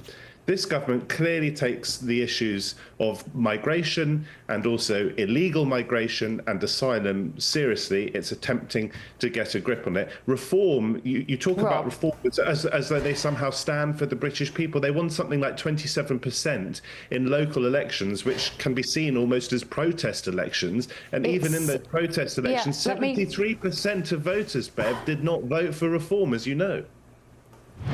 Yeah, Rob, just let me bring you in on Matt's point then, when he says, our migration figures are going down. He's right about that, isn't he? That there is some success with this Labour government about actual net migration. Well, we've gone from hyper-mass migration just back to plain old mass migration. We were seeing over 1 million visas awarded. We're still seeing 750,000 visas being awarded every year, just 1% of them being doctors, just 20% of them being for main work applicants. So this idea that somehow the numbers have plummeted to a level that the British people actually do want is really actually just masking it and playing some Benghazi with figures. And net migration really is not actually the most accurate means or the most useful means for discussing migration, because of course it is skewed by inflows and visa expirations and Brits leaving as well. So I think if you really want to get to understanding the problems that Britain is facing, then you need to be looking at the inflows more than taking into account the outflows. And I also, on the illegal migration, but I really don't think Labour have gripped this issue at all in any way. Numbers might be slightly down this year, but we are still seeing, huge asylum claim numbers. They did hit record numbers under Labour. We're seeing deportations to countries such as Afghanistan, Iran, woefully low. Less than 0.5% of those arriving on small boats have been returned back to those countries. So Labour is, again, doing this thing where it talks off and it puts out sort of semi-inflammatory, for some people, statements on the small boats and get positive headlines in the Sun and so forth, but then doesn't actually follow through with the real tangible results that we need to see. Just very quickly, Bev, to make the point, okay. This document, just very quickly to make the point, this document that I've not previously been aware of from the United Nations, that it acknowledges, obviously, that the immigration is down to the countries themselves, that the countries are sovereign in this regard and can determine the levels of immigration themselves. And let's not forget, because we talk so much about immigration without talking about the enormous positives. So many people watching this programme this morning and tonight in America will themselves either be immigrants, the children or grandchildren of immigrants who've contributed massively to these countries. I also believe, of course, we've got to take some and want to take some asylum seekers, but I'm against illegal immigration. And so is the Labour government. We should be absolutely clear about that. People who don't have a right to be in this country shouldn't be coming here. OK, guys, thank you so much. Matt Stadlen there and Andy, not Andy Williams, that's you. Matt Stadlen and Rob Bates there. Sorry about that. Bye, Rob. Bye, Andy. Matt, thank you so much for joining us. Andy Williams and Hillary are still here with me in the studio, listening keenly to that debate. Hillary, what did you make of it? Oh, yes, absolutely. Well, the thing is, he said that Labour's really against all this migration. Oh, really? What about all the funding? What about all the hotels? To that actual document, the cash cards too. Think about if you're British and think about the housing crisis in the UK. You can't get on that housing list, and you've got all these migrants that have now been taken out of hotels.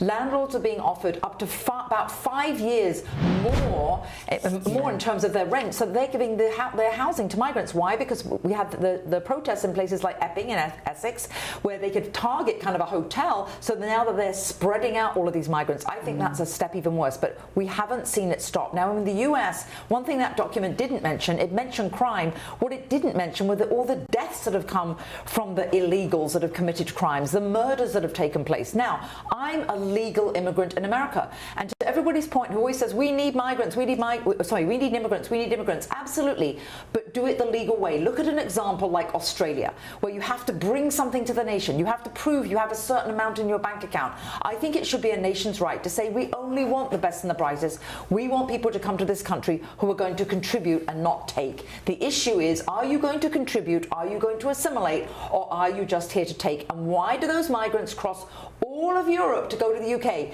Because the UK is soft on them and gives them all the benefits that a lot of the other countries now are stopping. Andy? I think Hillary's absolutely right that, every country is entitled to set its own migration policy, and a smart policy would be to have some sort of points-based system which says we take the brightest and the best, and also we have a strategy where we say we take people in roles where we have shortages. Exactly. Not in terms of undercutting wages, but in roles and in sectors where we have shortages and we need to grow.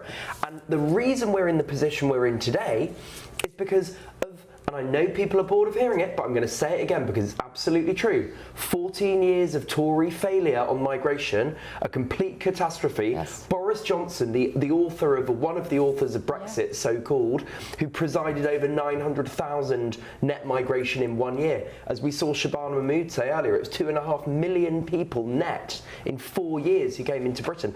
And we're talking about legal migration here. That was a policy choice and therefore a policy failure on the part of the last government, and to blame it on this Labour government less than 2 years in is completely unfair. Yeah, I think there's a lot of truth in that. They are clearing up the mess, and as Matt Stadlen said, and by the way, I agree with virtually everything he said there, he's completely right. That was I don't know whether you saw, but as Matt started to talk, even his dog ran up the stairs. I thought, well, his dog clearly knows what his owner's about to say. A shocking ethno-nationalist statement from the US State Department, I thought. And the irony, as Matt pointed out, the irony, and that was funny, by the way, Beth, well done. The irony, the irony of the United States railing against mass migration. This is literally a nation built on immigration. Legal, but let me bring in London. Legal migrants. The huge distinction. Let me bring in London. Claire, is it important that we always draw this distinction between legal and illegal migration, because they are two very different issues? Yeah. I mean, completely. And as Marco Rubio said, opening the doors to mass migration was a grave mistake that threatens the cohesion of our societies and the future of our peoples. And the department's statement reads, in recent years, Americans witnessed firsthand how mass migration laid waste to our communities, crime and chaos at the border, states of emergency in major cities, and billions of taxpayer dollars funneled towards hotels, plane tickets, cell phones, cash cards for migrants. Yeah. My goodness me. That is just what we've got here in the UK too. And yeah, Andy's completely right. It was the Boris wave. There's wave that bye-bye, I wish. And just, we have to take control. We need to do something about it. And I do think every country should be sovereign, should be able to state what they want in terms of what they want coming in, what they need coming in, and what they can actually do, what they can facilitate. Because we need people to assimilate. My goodness me, when we as a family went to Dubai, we would never not do what was right and proper within that culture. Sometimes we would go as a family during Ramadan. We wouldn't go out, we wouldn't drink by the pool, we wouldn't allow the children to run around. When in Rome, you do as you should be told. And that, I'm afraid, is where we've lost some identity and some culture, perhaps across the globe. But I am 110% in favour of the Australian notion of a points-based system to try and get into any country. I accidentally went to Morocco during Ramadan. Oh. Luckily, I've got a fantastic boyfriend who brought a bottle of gin in the suitcase. So all we had to buy was the tonic water and then drink it in our room. I've always got a way round. There's always a way round. There's always a way round. There's always a choice. There's always a way round. But Charlie, there is a way round. You know, this is what we're saying. In this country, in America, they've fixed it. They've absolutely nixed the problem of illegal migration, and we still fail to even look like we care about it from our government. Totally. I mean, the elephant in the room here is that we all seem to think and agree that every country should have sovereign borders. It absolutely should. But you don't have sovereign borders if you're back in the EU because of the free movement that you're allowed to see. So we would lose the sovereignty of our free borders by going back into the EU. And the second thing, which is slightly more nuanced but important, is that when you have these policies or documents thrown out by organisations, particularly that have the gravitas of the UN, it's then very difficult for governments, unless you are very strong and focused in your determination to have independent migration policy and sovereign borders. When they say, oh, you should accept more people, then the left fall over themselves and say, you know what, we should be doing that. And if you don't do it, you get branded a far-right nutter who is anti-immigration, that's almost racist, because you don't want to take these people because the UN have said so. Well, it's not up to the UN, it's up to America, it's up to the UK. Charlie. Yeah, but that's really interesting from you, because you've been there on the receiving end of that pressure with your collaboration with the Conservative government. You've felt that heat from the UN. Are you talking from personal experience there in terms of what that pressure is like from those global entities? Well, absolutely, but you see it all the time. I mean, if you just take the guidance that is put out, maybe when it comes to trans and gender ideology, if it's not followed or if it's pushed back in any way because you want to protect kids and protect women's rights, all of a sudden you're either anti-trans, you're anti the LGBT community, you're far right. So, you know, it's the guidance from organisations. Who's saying that, though? I'm just trying to dig down into how that works. You would have usually left-wing campaign organisations. I mean, take Gaza and Palestine, for example. You know, the protests that have taken place. You know, if you dare try to say, hang about, we've seen those marches weekend after weekend. I think there's been far too many. They need to come to an end, because some of the people who might be legitimately protesting for Palestine and they want a Palestinian state, that's absolutely fine if that's what they want. It's not necessarily top of the government's agenda, I wouldn't have thought. But there are people who preach hate in those marches that should be banned. But the idea that you say that, it's, again, a left-wing campaign organisation that wants to put pressure on the government and distort the conversation. The liberals. It tends to be the left. But who are you upsetting? Just help me just picture what that looks like, because what we're talking about effectively is snowflake is kind of a civil servants thing. Yeah. Snowflake civil servants that will be briefing the ministers to say, well, minister, if you go down that path, you might upset that will be a problem here. It's far too difficult, and therefore ministers shy away from actually having these broadly political conversations and quite simple decisions. But I think the civil service and, you know, all big organisations face it, unless you can really cut out the fat in some of these organisations to get good people in to run departments, people like Hillary was saying earlier on, people that have actually run business to run the business. We don't need civil servants or graduates that have been shuffled around multiple departments who then apparently are an expert in, Palestine or immigration when they're simply not. Claire, do you know what Charlie's saying there about this pressure that somehow comes from above, and everybody in that environment, no one's got the backbone? I always want to use a different word starting with B, but I have to reach for backbone. No one's got the backbone. The bottle, there's another one. That's also not the one I'm thinking of. OK, let me take this back a bit. To push back and say, this is not what democracy looks like. Let me take this back a bit, and I think I've got skin in the game with this, actually, because all my children are between... My youngest is actually graduating this year. My eldest is 28, and there's 2 further ones in between that. The issue that I have now with this is the fact that when they've all gone to universities, all Russell, they have lost the capacity to argue. They've lost the capacity almost for independent thought. They are trained to think in a certain way. They are locked down. They are frightened, actually, sometimes to speak up. And I'm not just talking about mine here, I'm talking about in general. And when I started a master's at one of the London universities, I was struck absolutely by the way that things were taught. Back in my day when I first started university, it was, you know, you all sat around and were able to thrash things out with a special acumen of getting to the point of practical criticism and extrapolating on a point and developing it. Now it's completely different. You're shot down if you don't hold one view, even to the extent you mustn't drink, you mustn't eat beef, you mustn't eat whole milk. It's all about oat milk, it's all about saving the environment, back to Ed Miliband's rubbish, back to net zero hype too. It's all that liberal elite, it's all that to do with that. And then the other thing that we need to unpack here is the development of the pejorative term of you're far right. Well, I'm sorry, if you're far right, then you have to have an antithesis of that, of being far left. But that was never, ever, ever explored. It was always used, you're far right, you're this, you're that, you can't do that, you can't, you're an anti-Semite, you're not an anti-Semite, you're pro-Gaza, you're not pro... It is too divisive. Put yourself in a box and then be judged. You'll like this, Claire. My 17-year-old spoke to a potential new sociology tutor this week to have some extra tutoring for her A-level sociology, and then she rang me up and she said, "You're never going to guess what, Mum." She told me she's a Marxist, and she laid out a Marxist manifesto to teach me.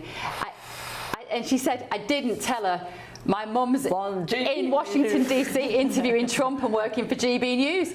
But I thought, but I said, but you should tell her. That's the point. You should tell her. But she knew that it would break down the conversation, the relationship, because it's all personal. Exactly, exactly, and that is the point. The Atlantic, and that is the point that my kids are having. It really is. I mean, it's just, it's so funny that Kiki experienced that as well. Mine are, and I know another presenter here whose kid is studying at Manchester, he's doing sports journalism or something like that, and he's told GB News is right wing, you don't want to work for them, and he's like, my parent works there. But it's perfectly okay for your kids to turn up to school as a cat.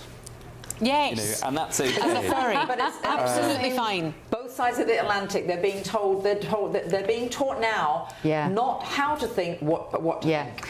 And I know you didn't contribute there, Andy Williams, but remember, it's all your fault. Yes. Now, the Home Office spokesperson has said this government is bearing down on small boat crossings. They said we have removed or deported almost 60,000 people who were here illegally. The Home Secretary has announced the most sweeping reforms to tackle illegal migration in modern times, removing the incentives that bring illegal migrants to the UK and scaling up the return of those with no right to be here.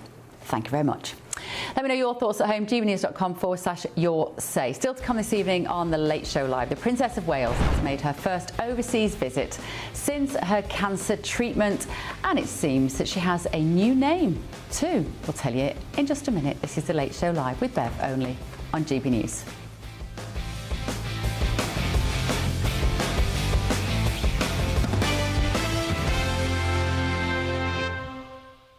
Mr. President, what do you think about the UK getting into business with China? Keir Starmer was in Beijing. Well, it's very dangerous for them to do that, and it's even more dangerous, I think, for Canada to get into business with China. Canada is not doing well. They're doing very poorly, and you can't look at China as the answer. I know China very well. I know President Xi's a friend of mine. I know him very well, but that's a big hurdle to go over when you get Canada. That's very interesting. That was President Trump talking just a few months ago. Remember, that's not from this trip. He will be, well, he's asleep now, I imagine, in China right now. They're 12 hours ahead of us, aren't they? Well, what time is it? Yeah. Oh no, he's getting out of bed. Morning, Mr. President.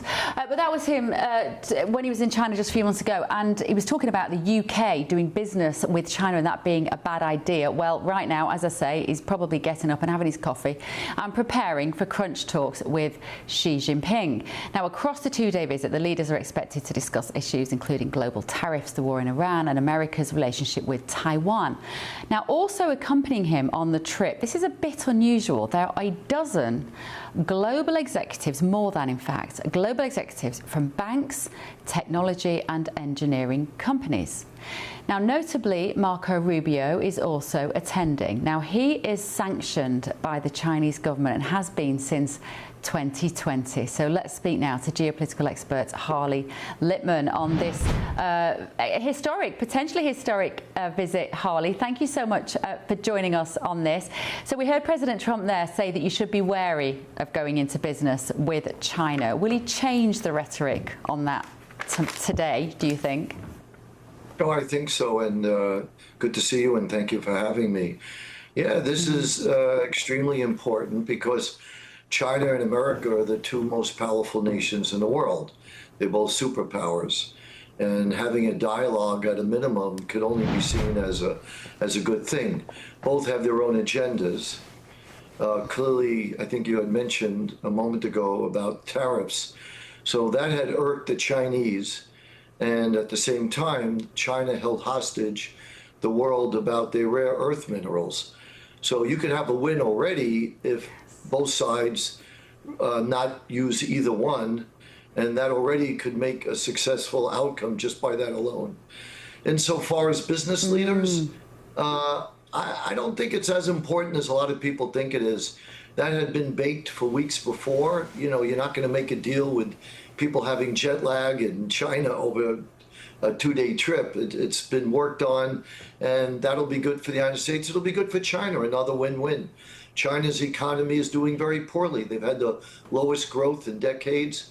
They have high youth unemployment in rural areas. Their local governments, about a third of them are failing. So China is reeling, and they need to export a lot of equipment that they have. They make more cars than anybody and things of that nature, and they want to sell them to the United States. So that's going to be a win-win. Where the area is going to be of contention is clearly, one is AI. China considers that crucial to their future. Yeah. They are behind the United States, even though not by much. So they like to purchase America's advanced chips. And that could be a bargaining chip insofar as Taiwan or Iran. Why is China not doing well economically, Harley? I'm quite surprised to hear that. Well, they have mismanaged a lot of their enterprises. They print money much more, about 6 times the level of the United States. They have not invested as much as a lot of people thought, certainly in their decaying healthcare system. And banking system is archaic. They haven't allowed Western banks to come in, even though they made promises to do so. And they're not able to sell a lot of their exports, partly because of U.S. sanctions and conflict they have with the EU. Just one good example, their currency is down 40% from the euro since 2020. Just think of that statistic. But I think if we go to what is now probably more important, Taiwan and Iran. So let's start with Taiwan, if we could, briefly. So what would China like to get out of this meeting? China would like to get the United States to say that America does not support the independence of Taiwan. That's a nuance. But right now, the American position is that we're not saying anything about Taiwan's independence. So the way the Chinese government will portray it to Trump, they'll try to stroke his ego and say it's a minor tweak and it has no consequence. But that would be a win for China. Will Trump do that? Who knows? If the incentives are right, if he gets some help on Iran, which is very questionable. Remember, China and America are major adversaries, enemies, if you will. So China does not want to help America out in the Middle East with Iran. At the same time, China's going to say, well, if you want me to help you, what will you give me in return? And that's where there's going to be a discussion. And other than economic trade, I don't know if there's much that they could really trade with each other that would be politically viable in each other's countries. Yeah.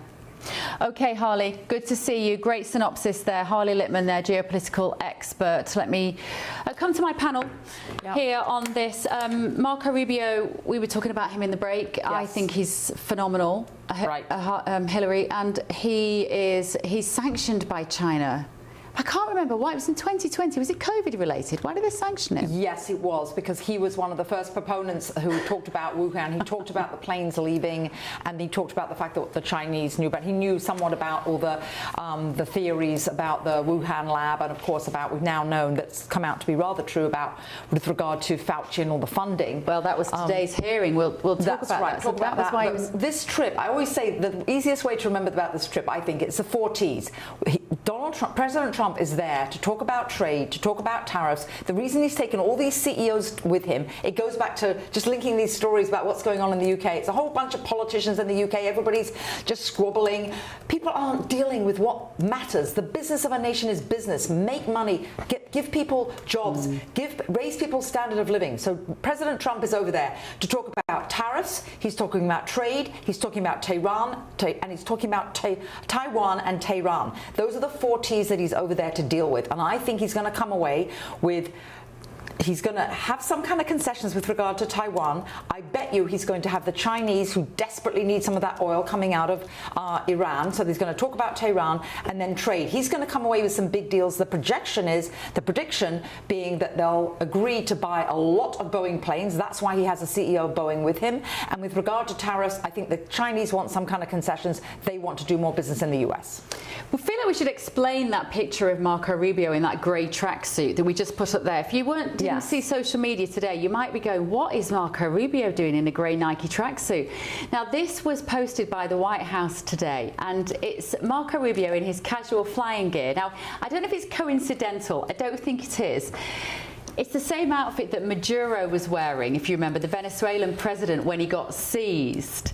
And the White House had posted it beside the picture of Maduro in the same tracksuit. And so the idea is that it's a kind of deliberate meme comparison, in that maybe it's that China see him as the villain, and so he's gone dressed as Maduro, or he's slightly trolling the Chinese in order to say, you sanctioned me, well, look what we did to the other guy, we seized him, try your best. But they definitely were up to something. Well, you know, this tracksuit sold out after Maduro was in. No, genuinely did. It was completely sold out after Maduro was seized. So there you go, Nicolas Maduro's style icon. Look, I think the one thing I pick up on that Hillary said is around Taiwan, and I think we need to be really careful about making any concessions on Taiwan, because we've seen what happens before when you appease these authoritarian countries in relation to territory that they believe is theirs. We did it with Russia. Russia annexed Crimea, and Obama did nothing. Nobody did anything. Obama did nothing. Europe did nothing. Everybody said, "Oh, you know, that's terrible of you, Putin." You know, and meanwhile, they're still part of the G8 for a long time. We need to be really careful about that, because China does not have an indiscriminate right to do whatever it likes with Taiwan.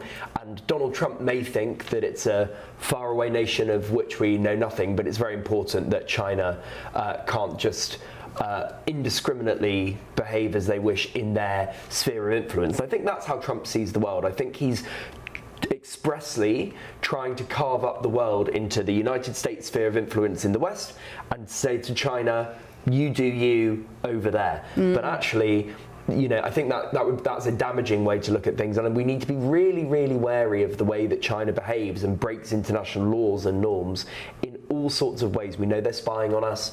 We know they're taking our data. We've talked a lot about the embassy in the City of London, which I think is a big concern. So he's, you know, Trump's a smart operator. He's obviously not my cup of tea, but he needs to be going into these meetings this week being very wary. Let's talk now to the president of Grey One Holdings, Robert Rigel, this evening about the situation in China. Robert, I think I sort of probably naively presumed that China was sort of flying economically, because we hear that they have their fuel, their energy system is at full pelt all the time. Their industrialization continues apace. They are technologically ahead of us. They have a huge workforce. What is going on in China at the moment? Is it a good place for business? Well, it's one of the two best places. Obviously, they're one or two economically, depending on your viewpoint. So their slow economy would be a great wish for Great Britain to have, for example. So what's happening in China is the growth is slowing. It's not stopped growing, it's just slowed. A big part of that is that foreign investment isn't coming in because there's currency controls and there's other stipulations that China requires to bring investment in. For instance, you must find a Chinese corporation to partner with if you're going to manufacture there.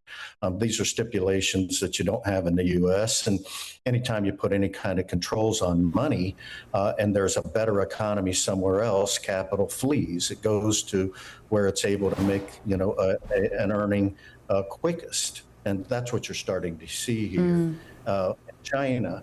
Now, just, one kind of caution to that, they can change in a minute. They can change their currency controls. They can not extend their cash beyond their borders, and they could recover rather quickly if they wanted to. They have chosen an expansionist policy economically, and you can kind of see the same thing happening with China that happened to Japan in the late 90s. Eventually you overextend yourself and you've got to pay the obligations and you've got to bring that money from somewhere. And that's really foundationally what's happening with China. But most people would love to have China's economy. You've obviously got great experience, Robert, in terms of working with China and American governments. What is President Trump going there to do, would you say? What is success going to look like for him over the next 2 days? Well, when you're in a clash of rivals, one of the things that you want to make sure that you do is that you want to maintain both of your positions. I think he is acknowledged by calling them a superpower, that they have achieved a great deal, and you need to be courteous about that. The fact of the matter is that it's the standard euphemism of you get more bees with sugar than you do with vinegar, and China is very susceptible to that. Their ego bruises easily, and I think one of the things Trump's going to do more than anything else is just set the table with them and let them know we consider them equals. They are rivals. That doesn't necessarily mean it's bad. You tend to play your best game against your rival, right? So China tends to do their best against the United States, and China and the U.S. does the same with China. But that doesn't mean that we can't, get along in other areas and work together in different areas. We're different countries. We have different strengths. Ours in America, from a capital perspective, deals with, we have most of the banking regulations that favor us. The world trades in our dollar. We're the most innovative society on earth. And China manufactures, they build, they execute. And so there's many areas where this overlap can work together. And if you think about one of them, Iran, ironically, I think what may end up happening in that conversation between China and the U.S. is how can we help them recover once Iran does what it's going to have to do to survive. It'll ultimately have to yield. I don't think there's anyone that disagrees with that. But then let's bring China into the recovery, because China has a lot to gain from that recovery. They get their oil from Iran. And I think we'll see a tendency while Trump is there towards courtesy, not conflict. Although I do agree with what Hillary said about Ortiz. I just think they're going to be very cautious in how they approach it. Yeah, okay, Robert. Thank you so much, Robert Rigel, President of Grey One Holdings. You want to say something, Hillary? I just wanted to sum up and thank Rob very much for that. And also, the Chinese just came out with something today, and you know what they said? One of these old metaphors they use, the way they say it, they said, the plum tree may not talk to the pear tree, but they can share the fruit. Well, what does that mean? I think what they mean is... It's a haiku, isn't it? Just really, that sums up really what Rob was saying right there, was that we're completely different, and yet there is a way to do something together. Yeah. Nice. Sounds like something Eric Cantona would say. And do you know what? It's the kind of thing we have to think about when we have people like you on the panel as well, Andy. Well, you might be the plum tree, I might be the pear tree, but we can share the fruit. We can be friends. We can share the fruit. I think that's what's wonderful about GB News, that we always do have opposing views because we can actually have a dialogue about things, and that's how civil society should be. Quite right. Here. Right, let's have a quick look at some of the other main news stories here in the United States of America. A man involved in the overdose death of TV star Matthew Perry has been sentenced to 2 years in prison. This is Eric Fleming. He was one of the 5 people charged after Perry's death, and he sourced the surgical anaesthetic ketamine from a Los Angeles woman who was dubbed the Ketamine Queen. It's a bit of a giveaway title, and he supplied it to the actor. Elsewhere, President Trump's Federal Reserve Chair has been confirmed by the US Senate. Kevin Warsh has won confirmation with 54 votes in favour and 45 against. He's going to succeed Jerome Powell, who Trump did not like, and his tenure featured multiple clashes with the American president over the things that he would not do with interest rates. So this might get interesting now with this guy in charge. And President Trump has said that football fans from 50 countries subject to a $15,000 visa deposit requirement will be exempt, provided that they're travelling to America for the World Cup with valid match tickets. What a nice thing to do. They need people to come here and be able to, frankly, afford to go to the World Cup.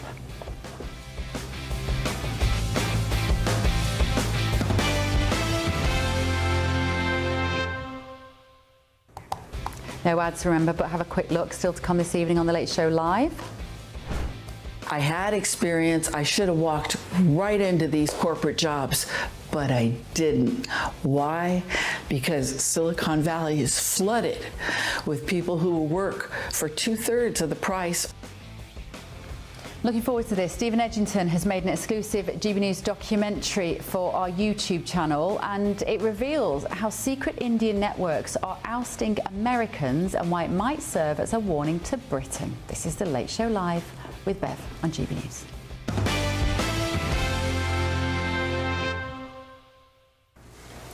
Should we have a look at some of the front pages, shall we? The Independent is running with Streeting poised to wield the knife against Starmer.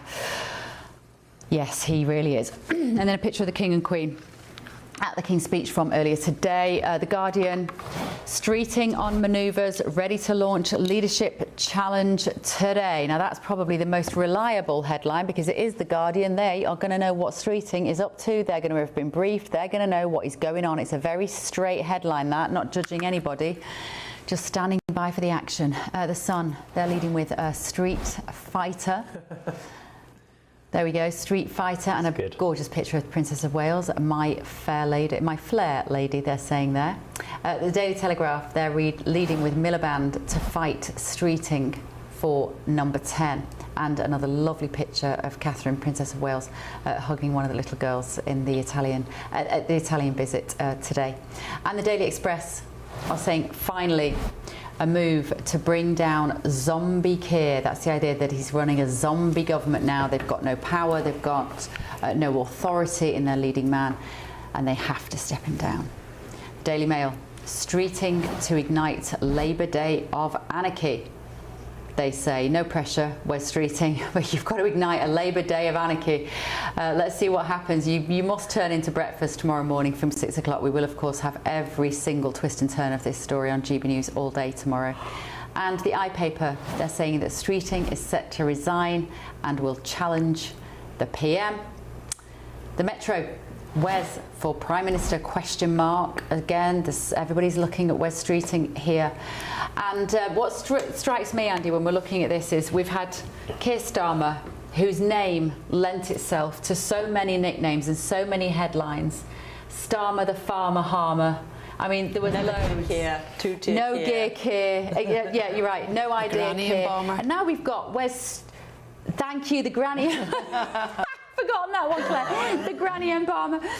And now we've got Wes Streeting, and already today, what did I say earlier? Well, the fleeting meeting with Streeting, but no greeting or something. We've potentially got another one here. It's just going to keep lending itself to these headlines. Who'd be a politician, eh? Who would be a politician? But is he the right man for the job, Andy Williams? Wes Streeting or Keir Starmer? Wes Streeting.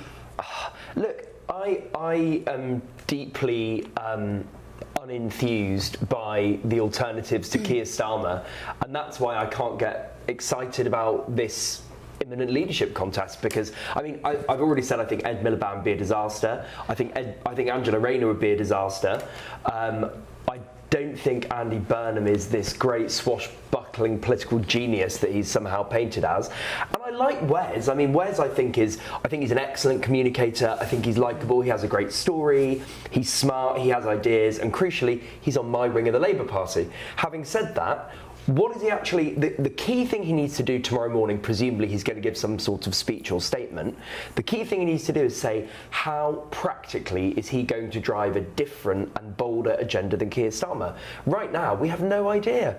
We sort of have a rough idea of what Wes Streeting stands for, but he needs to set out in concrete terms what that means. So I guess what I'm saying is, jury's out for me. Would you like to see a gay man with his gay partner, his fiancée in fact, in number 10? Would that be a significant moment for the UK? Does it not matter? I think in some ways it's quite nice that most people would say it doesn't matter. I think as a country, the vast majority of people are just beyond that, beyond the fact that they care more about their jobs and the rid of the immigrants. Yeah. It's marginally symbolic in the same way as Rishi Sunak being the first Asian Prime Minister was, and we've had three women Prime Ministers. But Rishi Sunak being the first Asian Prime Minister, I was sort of surprised at the time, Hilary, that it wasn't an issue. It really wasn't mentioned. It wasn't an issue. But then I remember at the time thinking, if this was a Labour MP, they'd be making such a song and dance about this being a diversity success. Yes. And I thought maybe it's because they're Conservatives, they're just like, we don't really care who you are, just be good. It's the same here in the US. Scott Bessent is gay. He's the first gay head of Treasury. Nobody really ever talks about that. Never ever heard it mentioned. Right. It's not held up like that. And look at Susie Wiles. She's the first ever female chief of staff in the White House.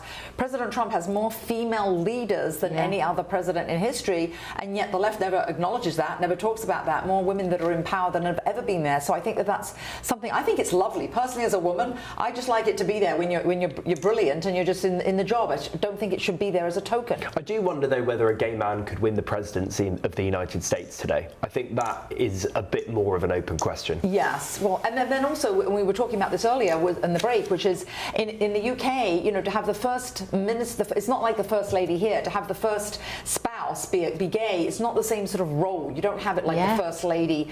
We've never had the first gentleman here yet, of course, but we think about Dennis Thatcher and we remember him, and we were talking about actually between us here that we can name David Cameron, we can name some of their spouses, but Sherry Blair, we can't name some other ones. So they're not really. How many people in the UK, if you went to Heathrow Airport tomorrow morning, would be able to name Rishi Sunak's wife? Do you know Starmer's? Do you know the name of Keir Starmer's wife? I don't know the name of his. Do you know her wife? Yeah, Victoria. Okay. I didn't know that. Did you two know that in London? Mm-hmm. Yep. I'm not sure I did know that. I possibly, if I'd sat and thought about it long enough, I might have known. I did. But you're right. We can't. Boris Johnson. Carrie Johnson. Yes, and she was very liberal and dragged. And Boris Marina Johnson Wheeler. He had a few. We ended up with all those migrants. I was going to say, if we started naming Boris Johnson's partners, we'd be here for the rest of the show. Yeah, and he's got about 35 kids as well, hasn't he? Right, let's have a quick look at Kemi Badenoch today at PMQs. Everyone's making a big fuss about how amazing this was. Let's see. Scrapping NHS England, something the Prime Minister announced 14 months ago. But then I suppose the Health Secretary has been a bit distracted lately, hasn't he? Hasn't he? Yeah. He's chuntering now. Why don't you just do your job? Do your job. Even worse, Mr. Speaker, is what isn't in the gracious speech. There's no point in him giving me dirty looks. We all know what he's been up to. We know. It is time to be brutally honest, Mr. Speaker. It is time to be brutally honest. The country is angry with the entire political class. All of us here. They are not happy with how we have been doing politics. It is time to get serious. I will give way. I will give way. The Right Honourable Lady seeks to lecture us on why it is that everyone is so fed up with the political class, but uses this opportunity not to lay out what the Conservatives would do, but to spend her time insulting everybody on this side. Surely that's not the way to proceed.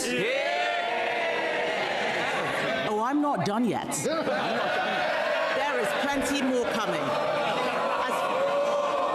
There is plenty more coming.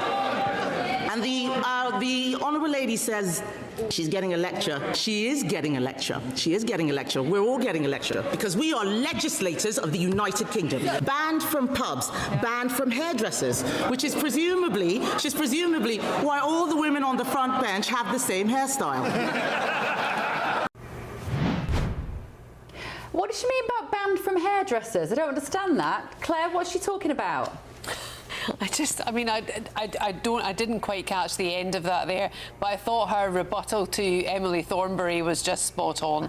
I think Kemi Badenoch is really coming into her own, and she has done since just before Christmas. Her PMQs, she's been on fire, she's had humour, she's delivered honesty with integrity. Yes. She has delivered like a leader.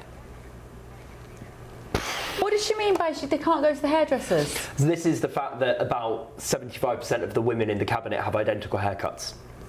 But was that the point she was making at PMQ? It's also she made that at the end, but why was it talking about the hairdressers? Just a bit. That's a bit pathetic. It wasn't a very good joke, and this is the point. So I'll let you come in a second. Go on, Charlie. This is the point: is that she's, for whatever Claire's saying about her improving at PMQs, it's had zero impact. You know, the best line at PMQs today was Keir Starmer's. Actually, he said, "We both had terrible results at last week's local elections, but only one of us has noticed." Go on, Charlie. The hairdresser point was on the back of the rise in national insurance contributions. So a lot of MPs were banned from going into pubs because of the pub tax. Then national insurance contributions rose in the second budget, which the Chancellor said she wasn't going to do. Then there was a campaign to ban Labour MPs from hairdressers. So they've obviously all had to go to the same one to get the same boring bob that Kemi was trying to point out and make a joke about. Oh, I see. But was she that good today? I mean, crikey, if you can't be a good leader of the Conservative Party, of the opposition, under these circumstances, when can you? It is shooting fish in the barrel. Any one of us on this panel could stand up there and do what she did today. But she did it. She actually did it. And she's been doing it for a while now, and she's held them to account. And there's, we call this side-eye views. I mean, she had it all, actually. She was confident. All right. Right, more to come in the next hour, including this. I had experience. I should have walked right into these corporate jobs, but I didn't. Why? Because Silicon Valley is flooded with people who will work for 2/3 of the price.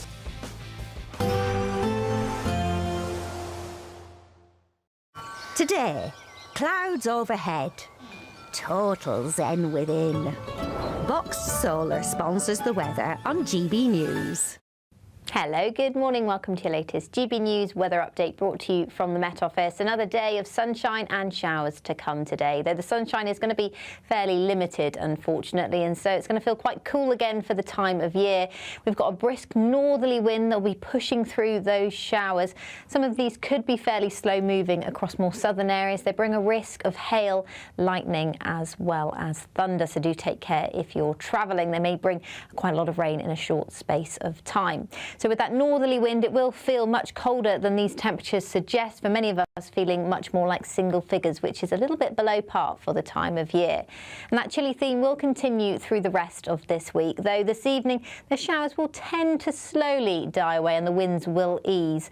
But still, we can expect some quite frequent showers around rush hour across parts of Scotland, all the way down towards Northern England as well. Northern Ireland starting to see that drier weather moving in, so perhaps a brighter start to end to the day for these areas. Still some sunshine here and there. You can see some gaps between the showers, but the brighter colours show that they could be quite heavy if you do get caught in one.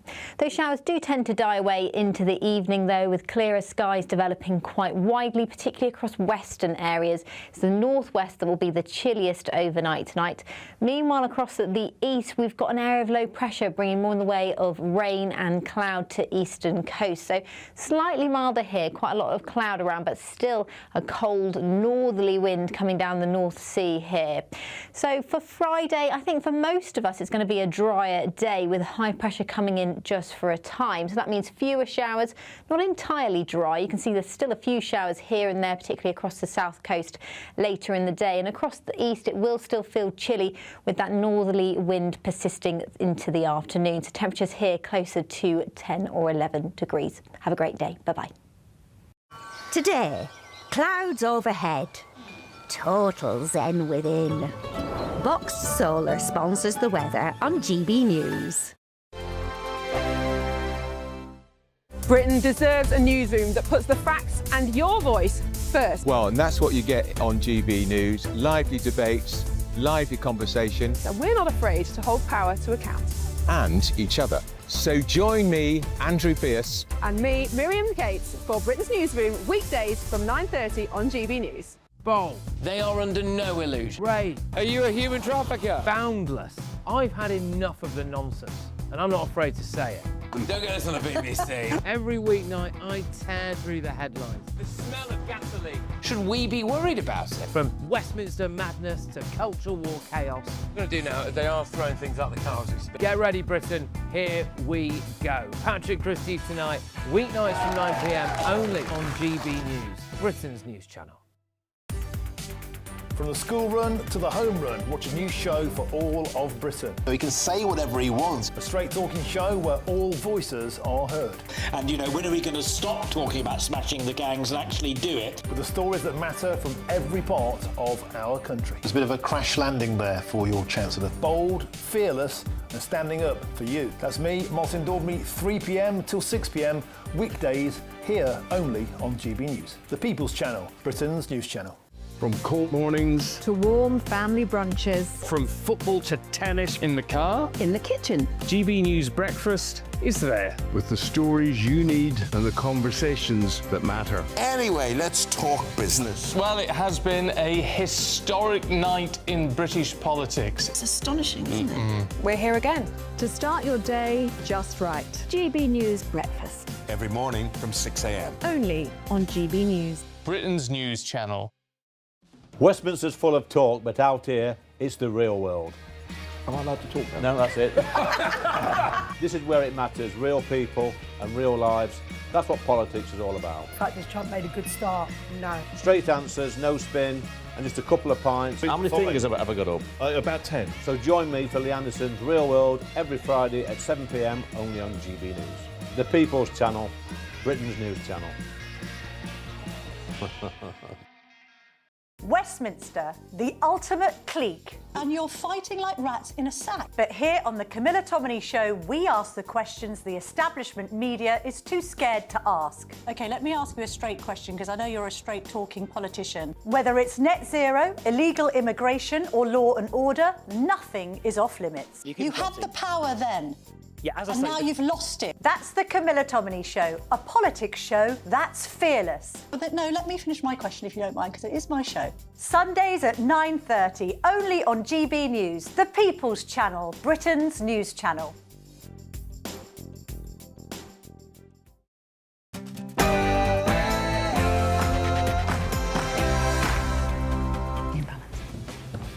Welcome back live from Washington DC. This is Bev on GB News with the stories shaping Great Britain and the United States of America.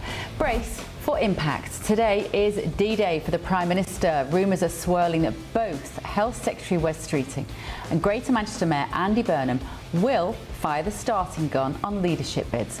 Chief political correspondent at The Times, Aubrey Allegretti, told me why this is completely unprecedented. Starmer will potentially be challenged as Prime Minister, but he will be eligible to stand in the contest himself.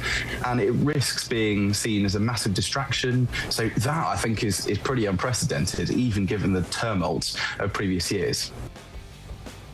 A warning to the West. The US State Department has warned that mass migration was never safe, as they reveal why they think Britain is really suffering from an illegal migration crisis. And history in the making. President Trump prepares for huge talks with Xi Jinping in China as he makes America's entrance known, and he got a very warm welcome.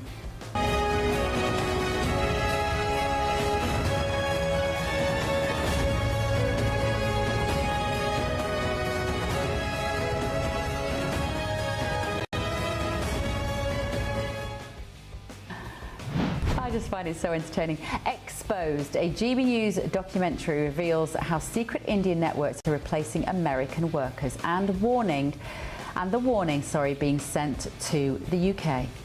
I had experience. I should have walked right into these corporate jobs, but I didn't. Why? Because Silicon Valley is flooded with people who will work for 2/3 of the price. And Ciao Catherine, the Princess of Wales, received an enthusiastic welcome from Italian crowds on her return to overseas visits following her recovery from cancer. I'm Bev Turner. This is The Late Show Live.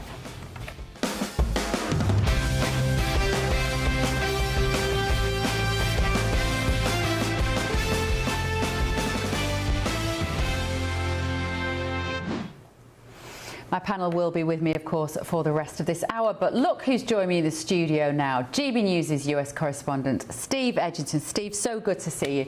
I've been trailing this documentary that you've made this evening because you travelled to California, didn't you? And tell us what you saw there. We're going to watch a little clip in just a minute, but give us an idea, Steve, of what your film's about. So the documentary is about how the American tech sector has been taken over by foreign tech workers. One of the crazy statistics I found out was that 2/3 of Silicon Valley tech workers are born abroad, and that there are more Indian-born tech workers in Silicon Valley than those born in California. So there's been a total transformation of the American tech industry, which used to be an American bastion, a real civilizational achievement.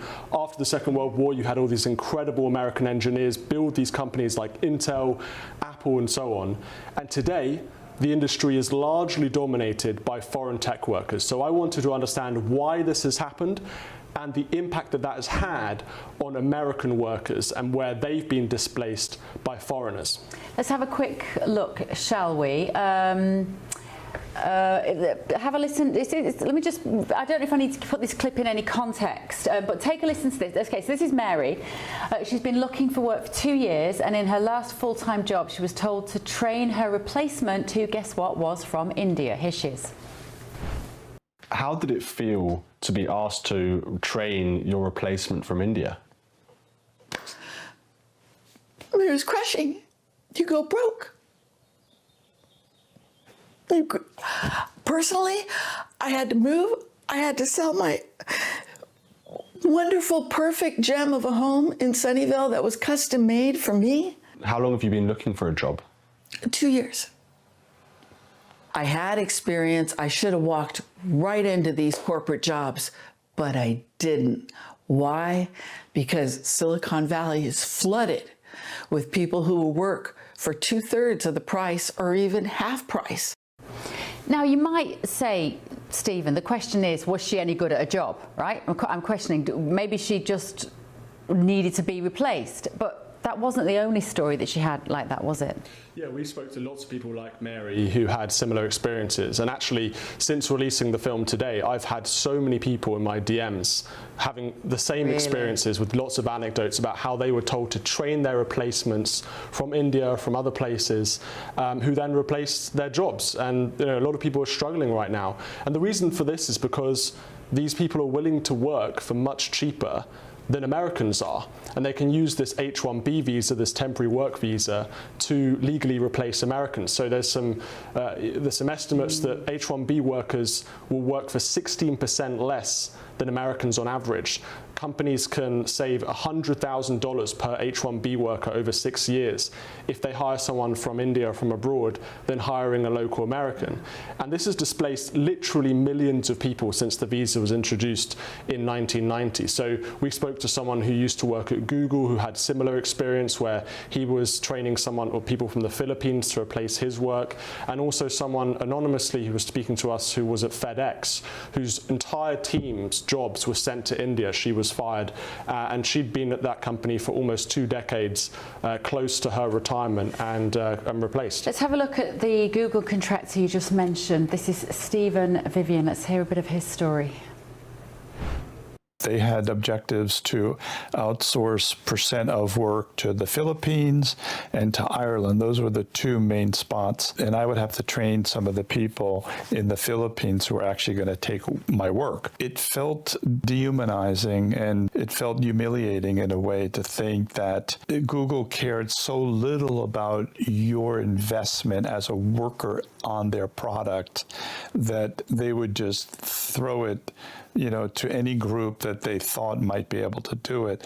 But as I said, they didn't really, some of the Filipino people, they just didn't have that technical background. And then to even force you to train your replacement people was sometimes kind of felt mean, And have we seen this? I mean, clearly we've seen this in the UK as well, Stephen, but is there something quite specific about this part of America where it is undeniable, like the evidence is just there that American people are being replaced by lower paid and yet highly skilled technical operatives?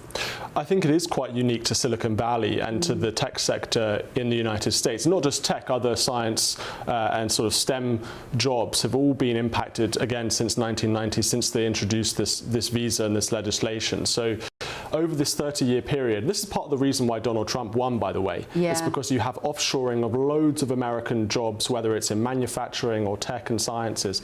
And we've seen huge layoffs over the last few months, particularly in the tech sector because of AI. These companies are blaming AI.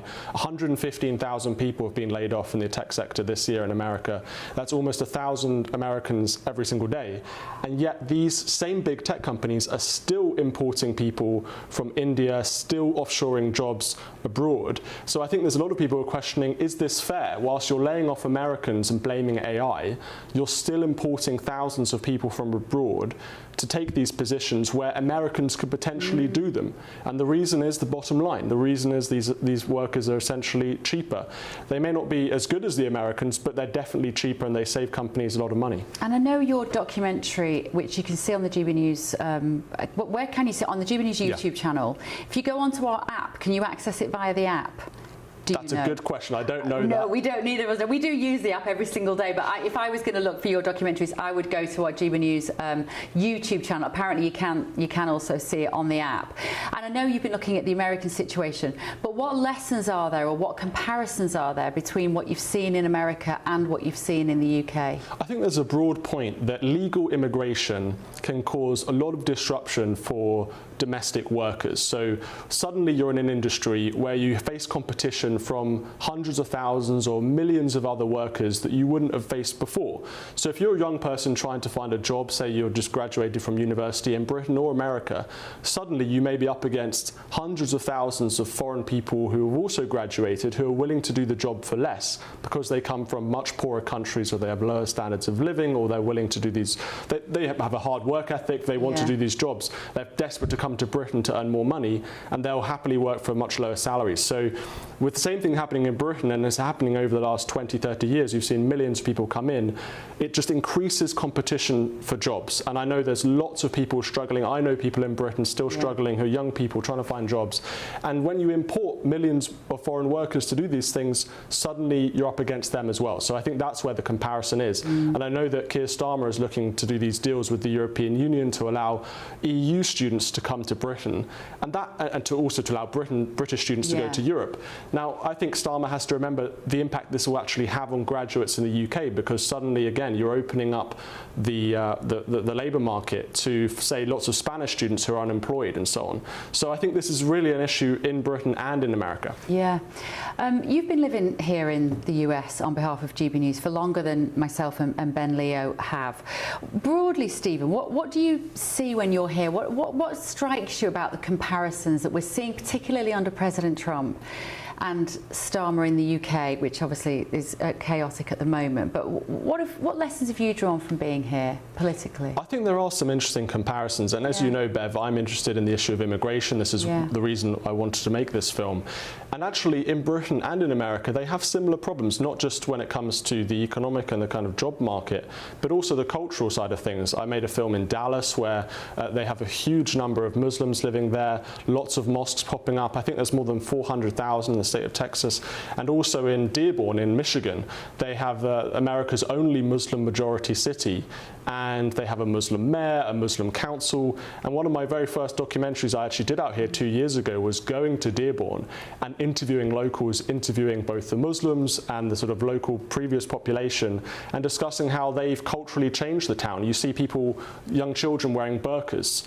They passed laws allowing for animal sacrifice in people's backyards. You have the call to prayer 5 times a day. The local Muslim government had banned LGBT flags on government buildings. So the same things that are happening in Britain, where the politics locally in places like Birmingham are being impacted by sort of the sectarianism and this influx of Muslim migrants, is also applying to certain places in America, like Dearborn, like Dallas. So it's interesting. There are some interesting political comparisons. And what did you make of that statement? We've discussed it on the show this evening from the State Department, talking about the fact that mass migration was always, I'm paraphrasing here, always posed a risk to people. Did you think that when they're talking about illegal migrants being given hotels and phones and cash cards, were they throwing a bit of a bone to the UK to say, we know what's happening and we're watching? I think the State Department really cares about what's happening in Britain, and they see the issue of mass migration as a cultural threat to Britain, and they have this great affinity for our country as the kind of mother country. When we saw King Charles come here to DC, I was really shocked actually by the amount of love that Americans really have for us. And I think the State Department are just showing that. It's a kind of like soft power that Britain has. Obviously, this year is the 250th anniversary of the United States. And I think they're just as worried as many people are in Britain that the British identity and British culture is being eroded because of immigration. When you have millions of people come in from foreign cultures, from Africa, from Asia, from third world countries, that completely changes the cultural identity and makeup of Britain. These people suddenly aren't as British or English as you and I. It takes a long, long time to assimilate people, particularly when they come from such alien places. And the issue of illegal migration, again, the United States just had Joe Biden, where he essentially had an open border in the south, millions of illegal migrants coming in and causing lots of problems, including crime. Same thing happening in Britain, where you have 200,000 now illegal migrants have come in since 2018. We've also seen lots of issues with crime and other matters. So I think the State Department are trying their best to raise this concern to Keir Starmer and the Labour government. Let me bring my panel in, Stephen. Stay with me for a minute, because Claire Muldoon and Charlie Rowley are listening to our conversation here. And do you know what strikes me, guys, when I listen to Stephen talking is how utterly liberating it is that we can have this conversation sensitively and without upsetting anybody, and find the words to describe a problem, Claire, which the UK has been sort of coy and embarrassed to discuss for 30 years, as Stephen says. What are your thoughts when you're listening to this conversation?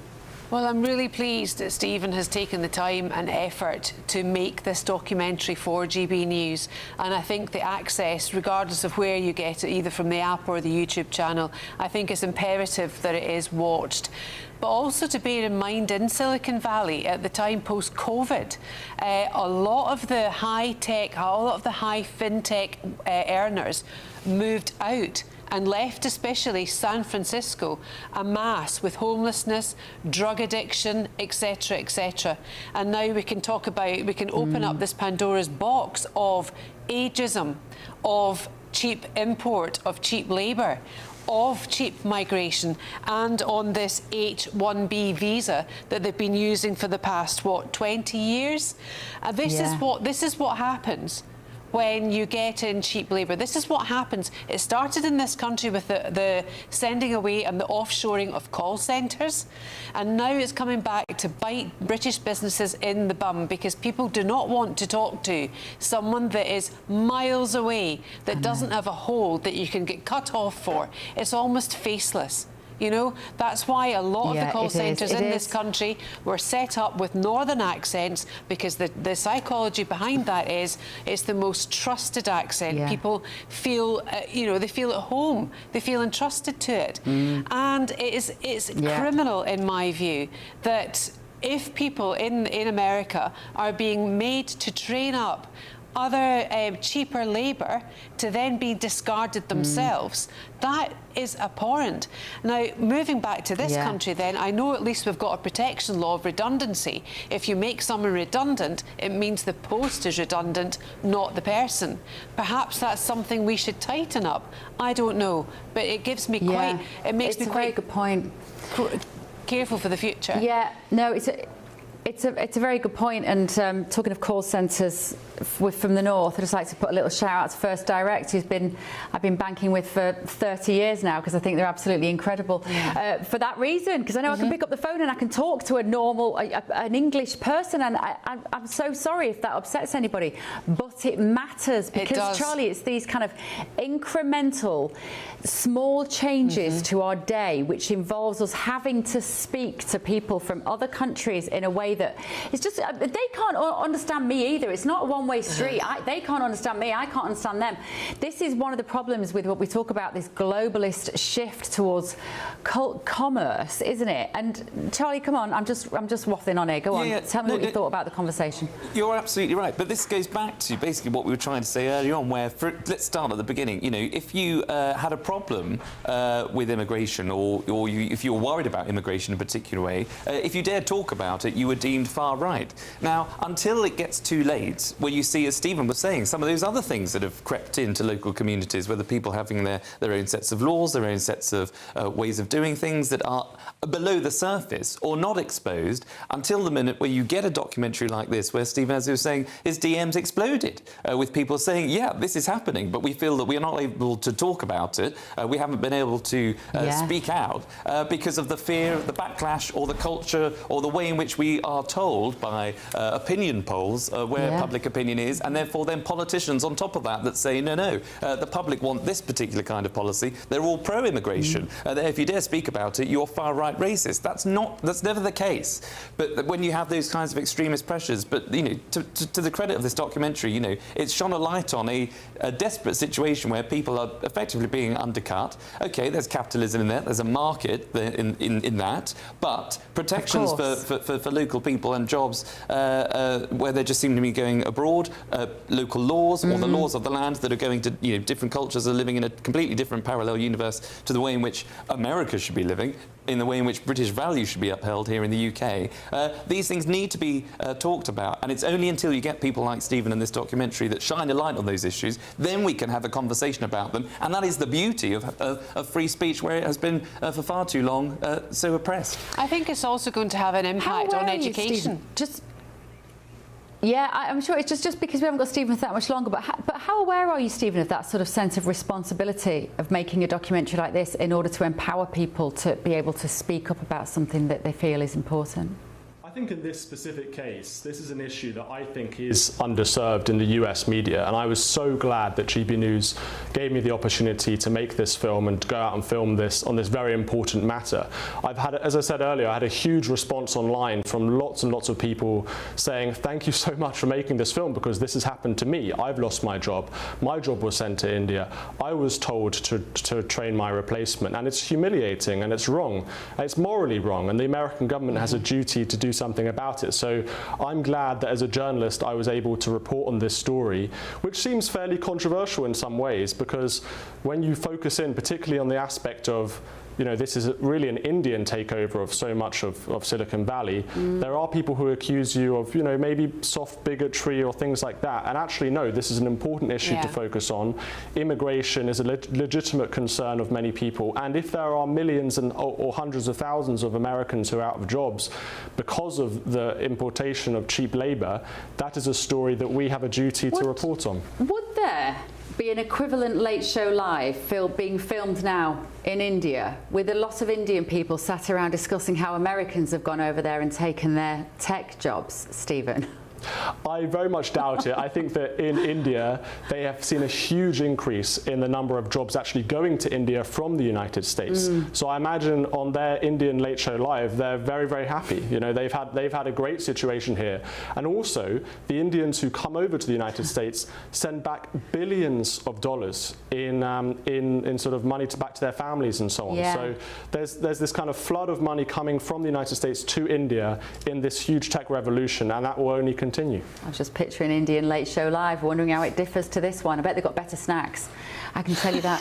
Stephen Edgerton, thank you so much. And listen, just remind viewers where they can see the documentary, what it's called, what they need to look for on YouTube. They should watch it on the GB News YouTube channel. You can see it. It's about Indian networks being exposed in Silicon Valley.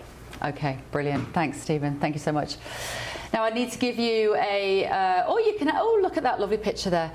You can scan that QR code on your phone as well if you are so minded, and that will take you to Stephen's brilliant documentary. And all your other ones are up there as well, aren't they? That's right. What's your most watched documentary on GB News? We did one on the far left that got 1 million views. That one was very, very popular. We went to Portland, we interviewed some people in Antifa, the far left organisation, who were talking about violence. As they were saying, you know, we actually want to go out and kill Nazis. These are the kind of language that they were using. And we also spoke to a whistleblower who was in Antifa before, who said that these people are incredibly violent. So yeah, that was a great documentary we did last year. Yeah, and you did another one before that. What was your other one that did really, really well, I remember? We've done a few. We did one on immigration in Dearborn, like I mentioned, the one about Muslim migrants. We also did one on Charlie Kirk's death, where I went to Utah and interviewed lots of people who'd seen Charlie Kirk be shot, which was very, very sad, and talk about the legacy of that great man. And also we did one in Springfield about Haitians coming eating the cats and dogs. Oh, that's right. Something for everyone there, ladies and gentlemen. Now I need to give you a right reply from Google. A Google spokesperson has said hiring top talent in the US is and has always been a key focus for us in some specialised areas, especially AI. It's important to recruit the top talent from around the world so we can remain at the cutting edge and deliver helpful products to people everywhere. And a FedEx spokesperson has said, across our business, we employ a wide range of roles requiring a variety of skill sets and comply with all applicable federal immigration laws. Over the past year, FedEx has added more than 29,000 US jobs and currently employs more than 375,000 US team members. Let me know your thoughts, gbnews.com/your say. Let me know if you've seen Stephen's brilliant documentaries and what did you think of them. I'll pass on the message to him in the office tomorrow afternoon. But still to come this evening on The Late Show Live. Breaking news just in. Prince Harry has spoken out about the rise in anti-Semitic attacks in Britain, and he's also made a deeply personal revelation. Ooh, I don't even know what that is. That is breaking news. Also tonight, President Trump is preparing for a fierce set of talks in China. Later today, he's just about getting up and having his coffee. Well, it's 9:30 in the morning now. He'll be up and about now. This is The Late Show Live. Let's have a quick look at your weather. Here it is. Expect warm spells with the odd rude interruption. Box Boilers sponsors the weather on GB News. Hello, good morning. Welcome to your latest GB News weather update brought to you from the Met Office. Another day of sunshine and showers to come today, though the sunshine is going to be fairly limited, unfortunately, and so it's going to feel quite cool again for the time of year. We've got a brisk northerly wind that will be pushing through those showers.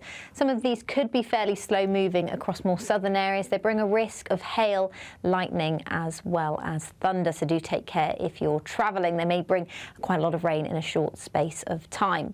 So with that northerly wind, it will feel much colder than these temperatures suggest, for many of us feeling much more like single figures, which is a little bit below par for the time of year. And that chilly theme will continue through the rest of this week, though this evening the showers will tend to slowly die away and the winds will ease. But still, we can expect some quite frequent showers around rush hour across parts of Scotland, all the way down towards Northern England as well. Northern Ireland starting to see that drier weather moving in, so perhaps a brighter start to end end to the day for these areas. Still some sunshine here and there. You can see some gaps between the showers, but the brighter colours show that they could be quite heavy if you do get caught in one. Those showers do tend to die away into the evening, though, with clearer skies developing quite widely, particularly across western areas. It's the northwest that will be the chilliest overnight tonight. Meanwhile, across the east, we've got an area of low pressure bringing more in the way of rain and cloud to eastern coast. So slightly milder here, quite a lot of cloud around, but still a cold northerly wind coming down the North Sea here. So for Friday, I think for most of us, it's going to be a drier day with high pressure coming in just for a time. So that means fewer showers, not entirely dry. You can see there's still a few showers here and there, particularly across the south coast later in the day. And across the east, it will still feel chilly with that northerly wind persisting into the afternoon. So temperatures here closer to 10 or 11 degrees. Have a great day. Bye-bye. Expect warm spells with the odd rude interruption. Box Boilers sponsors the weather on GB News.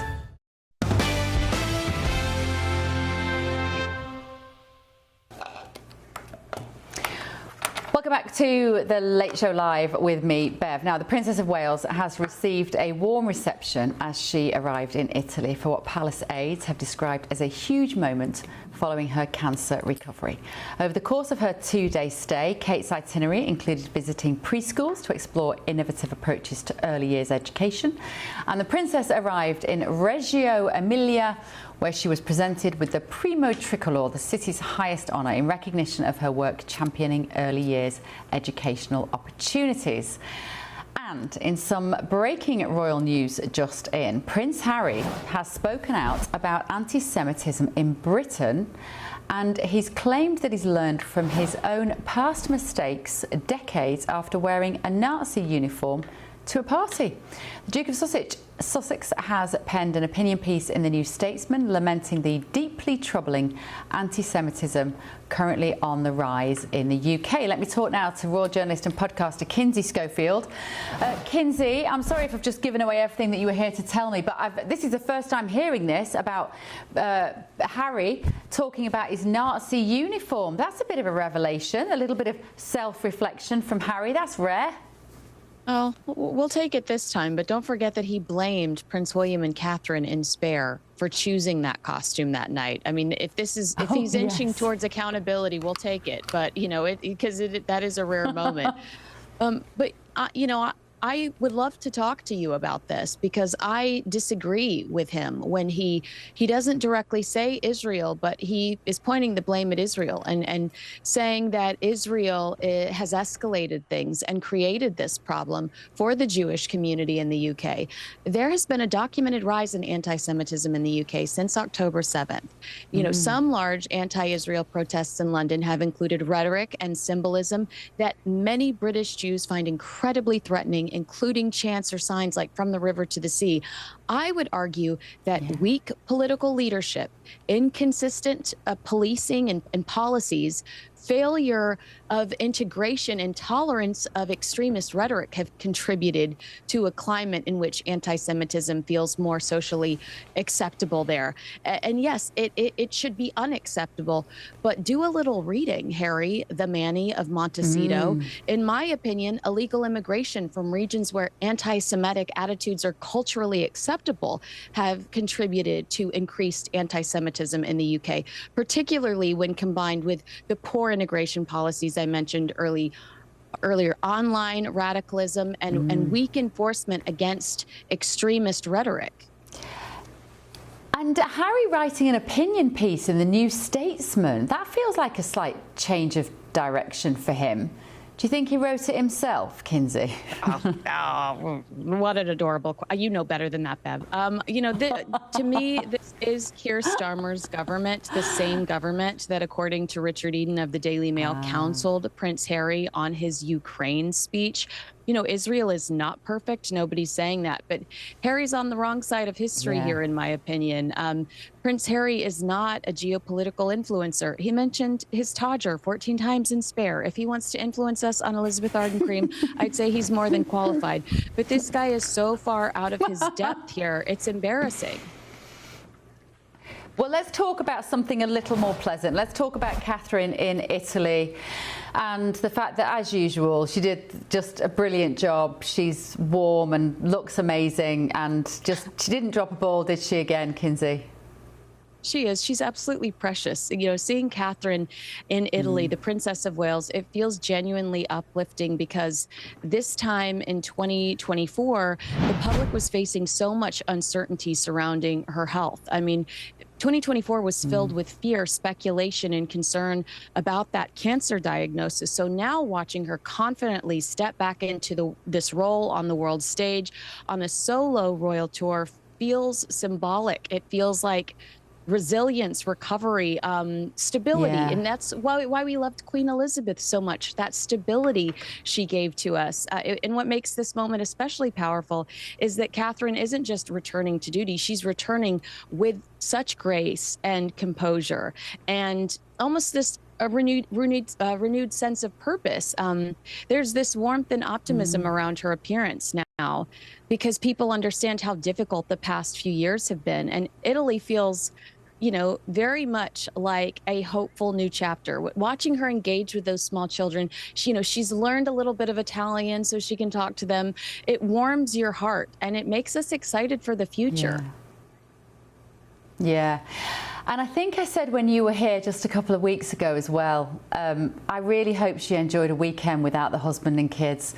I really like to think she got back to her hotel room, she put her comfies on, she took her makeup off. I hope they had really fluffy dressing gown and slippers, and she got in bed and ordered a bit of room service and watched a bit of Netflix. I really hope she enjoyed having a little bit of time to herself, but maybe not Netflix with Meghan and Harry, Kinsey, but that's interesting because when we look at her, we want good for her. Like I want good things for her, and even if that just means she gets to have a bubble bath on her own in an Italian hotel room, I want it for her. You're absolutely right, but I believe that that's because the Princess of Wales understands that this royal role, it's not about drawing attention to herself, and we love that. This is about this trip is about ensuring the people she meets feel acknowledged and valued. She is no longer simply preparing to be queen. In my opinion, Catherine already carries herself like one, and I think that's something that maybe you're born with it, but for Catherine, we know she has an incredible work ethic, and I think she's earned this beautiful moment and the celebration surrounding the success of this trip so far. Absolutely, Kinsey. It warms the soul, doesn't it? Good to see you, my friend. Kinsey Schofield there. Thank you so much for joining us. Hillary, I think, I'm kind of joking about wanting her to have a nice time in Italy without the husband and kids.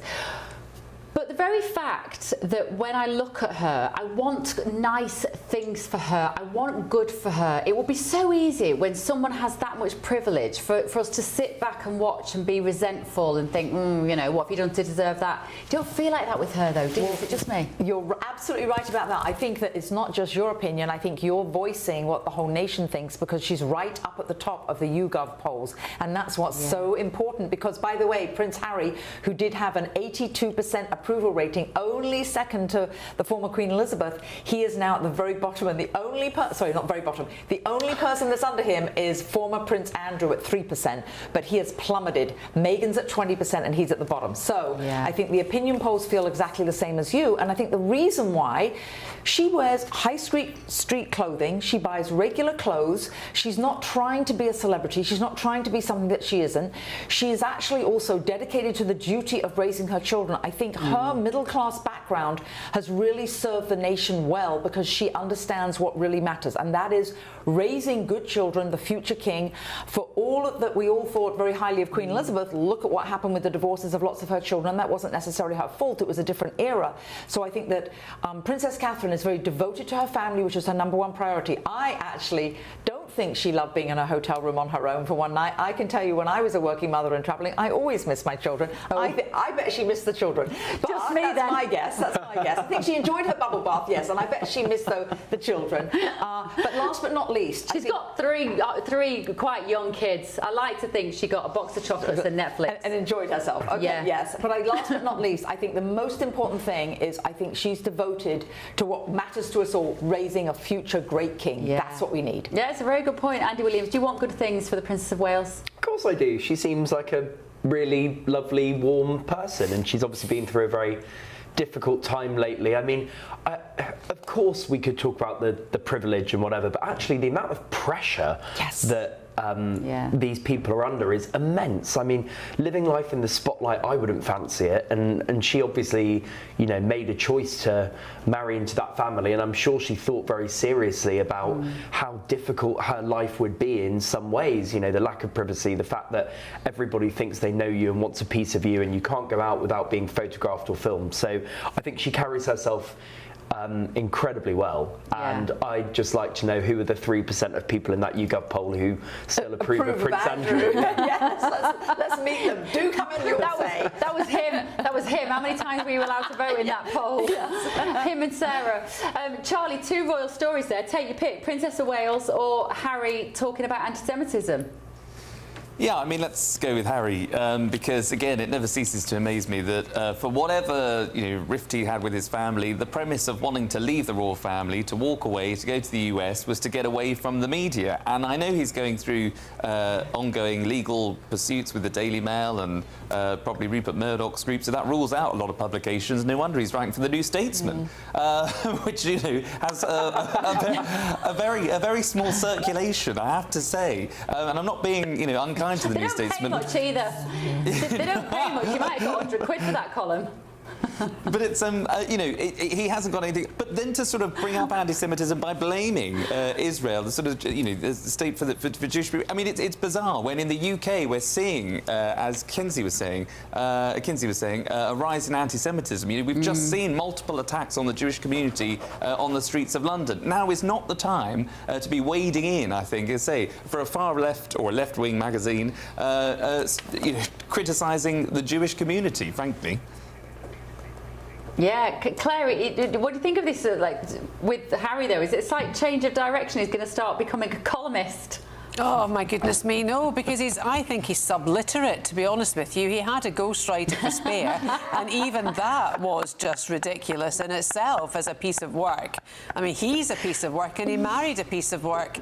But back to Princess Catherine, I think that she, for me, is a poster girl of service, of servitude, of everything that, you know, is keep calm and carry on, and, you know, keep your own counsel. Yes. And, you know, she's got a myriad of virtues which I think are wonderful, and I just wish she would get that preschool education for children up and running, because that is something that she's been working on for at least the past 5 years, and I want to see the fruits of all of this research, and I want it out there because it's needed. I'll tell you that now, it's much needed. Yes. Absolutely, absolutely. Right. Moving on, let's have a quick look at the headlines here in America this evening. If you are just joining us, a man involved in the overdose death of TV star Matthew Perry has been sentenced to 2 years in prison. Eric Fleming was one of the 5 people charged after Perry's death, and he got the surgical and anaesthetic ketamine from a Los Angeles woman who was dubbed the Ketamine Queen, and he supplied it to the actor. Also tonight, President Trump's Federal Reserve Chair has been confirmed by the US Senate. Now, Kevin Warsh has won confirmation with 54 votes in favour of 45. Now, Trump did not like Jerome Powell, who this guy is succeeding, because Jerome Powell clashed with the president over what would happen to interest rates. If this guy is working more closely with Trump, things could get very interesting economically. And also this evening, the Trump administration will exempt football fans from 50 countries which would normally have to pay a $15,000 visa deposit requirement if, that is, they're coming to America to watch the World Cup, which frankly is already expensive enough.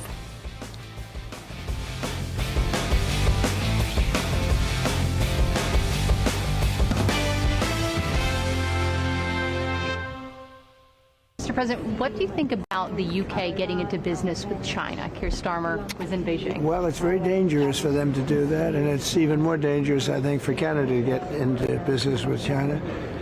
Canada is not doing well. They're doing very poorly, and you can't look at China as the answer. I know China very well. I know President Xi's a friend of mine. I know him very well, but that's a big hurdle to go over when you get Canada. Now, that was, of course, President Trump talking about Sir Keir Starmer's visit to China. That was a few months ago. That's not today. But the president is preparing for crunch talks with Xi Jinping any minute now, actually. I think they're due to meet at 10 a.m., which is 10 a.m. China time. So they are exactly 12 hours ahead of where I sit here in Washington, D.C., and it's 20 to 10 p.m. So right now, he'll be making his way to go and meet President Xi. Now, they've got 2 days of visits. It's a flying trip, this, to go all that way. They're expected to discuss global tariffs, the war in Iran, and whether China might be secretly propping up Iran, and also America's relationship with Taiwan. Also going on the trip with him, they've got more than a dozen global executives from banks, technology, engineering companies, some massive names that you will have heard of, including people like Elon Musk are on this trip as well. Marco Rubio is also attending, although the Chinese government sanctioned him in 2020. Let's talk now to geopolitical expert, familiar face and friend of the show, Kate Jones, about what we might expect in the next couple of days. Kate, as I just said, President Trump will be making his way to that 10 a.m. meeting. We probably just go off air as he's getting there, but all the action will be on GB News tomorrow. What will success look like for the president after this trip, Kate? Well, success. That's hard to frame. Both of these leaders are coming into a very tense set of meetings with very little trust. And excuse the laundry room, I'm in the basement of the EU residence. And I actually was just speaking to Taiwan's ambassador at a party upstairs. And we did have a discussion about the implications for Taiwan. And we also talked a bit about how China is using about 7.5% of its oil comes through the Strait of Hormuz. And, Iran walked straight into this meeting ahead of them. And both leaders, I think, really want to make a deal of some sort that gets the Strait of Hormuz opened and we end this crisis. It's a crisis for the Chinese, and as I was discussing with the ambassador, it's a crisis for the Chinese because it affects their manufacturing capability. At about 7.5% of oil, that reflects directly onto their manufacturing. That's their sales abroad. It really ups their costs a lot more than the oil prices themselves. And then it also could affect markets where people will pull back. That's one of the pieces of leverage that really the Trump administration has walking into these meetings. But yes, huge security implications.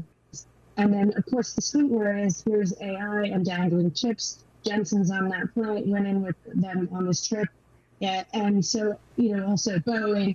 And the idea is to get into a more fair trade arrangement with China.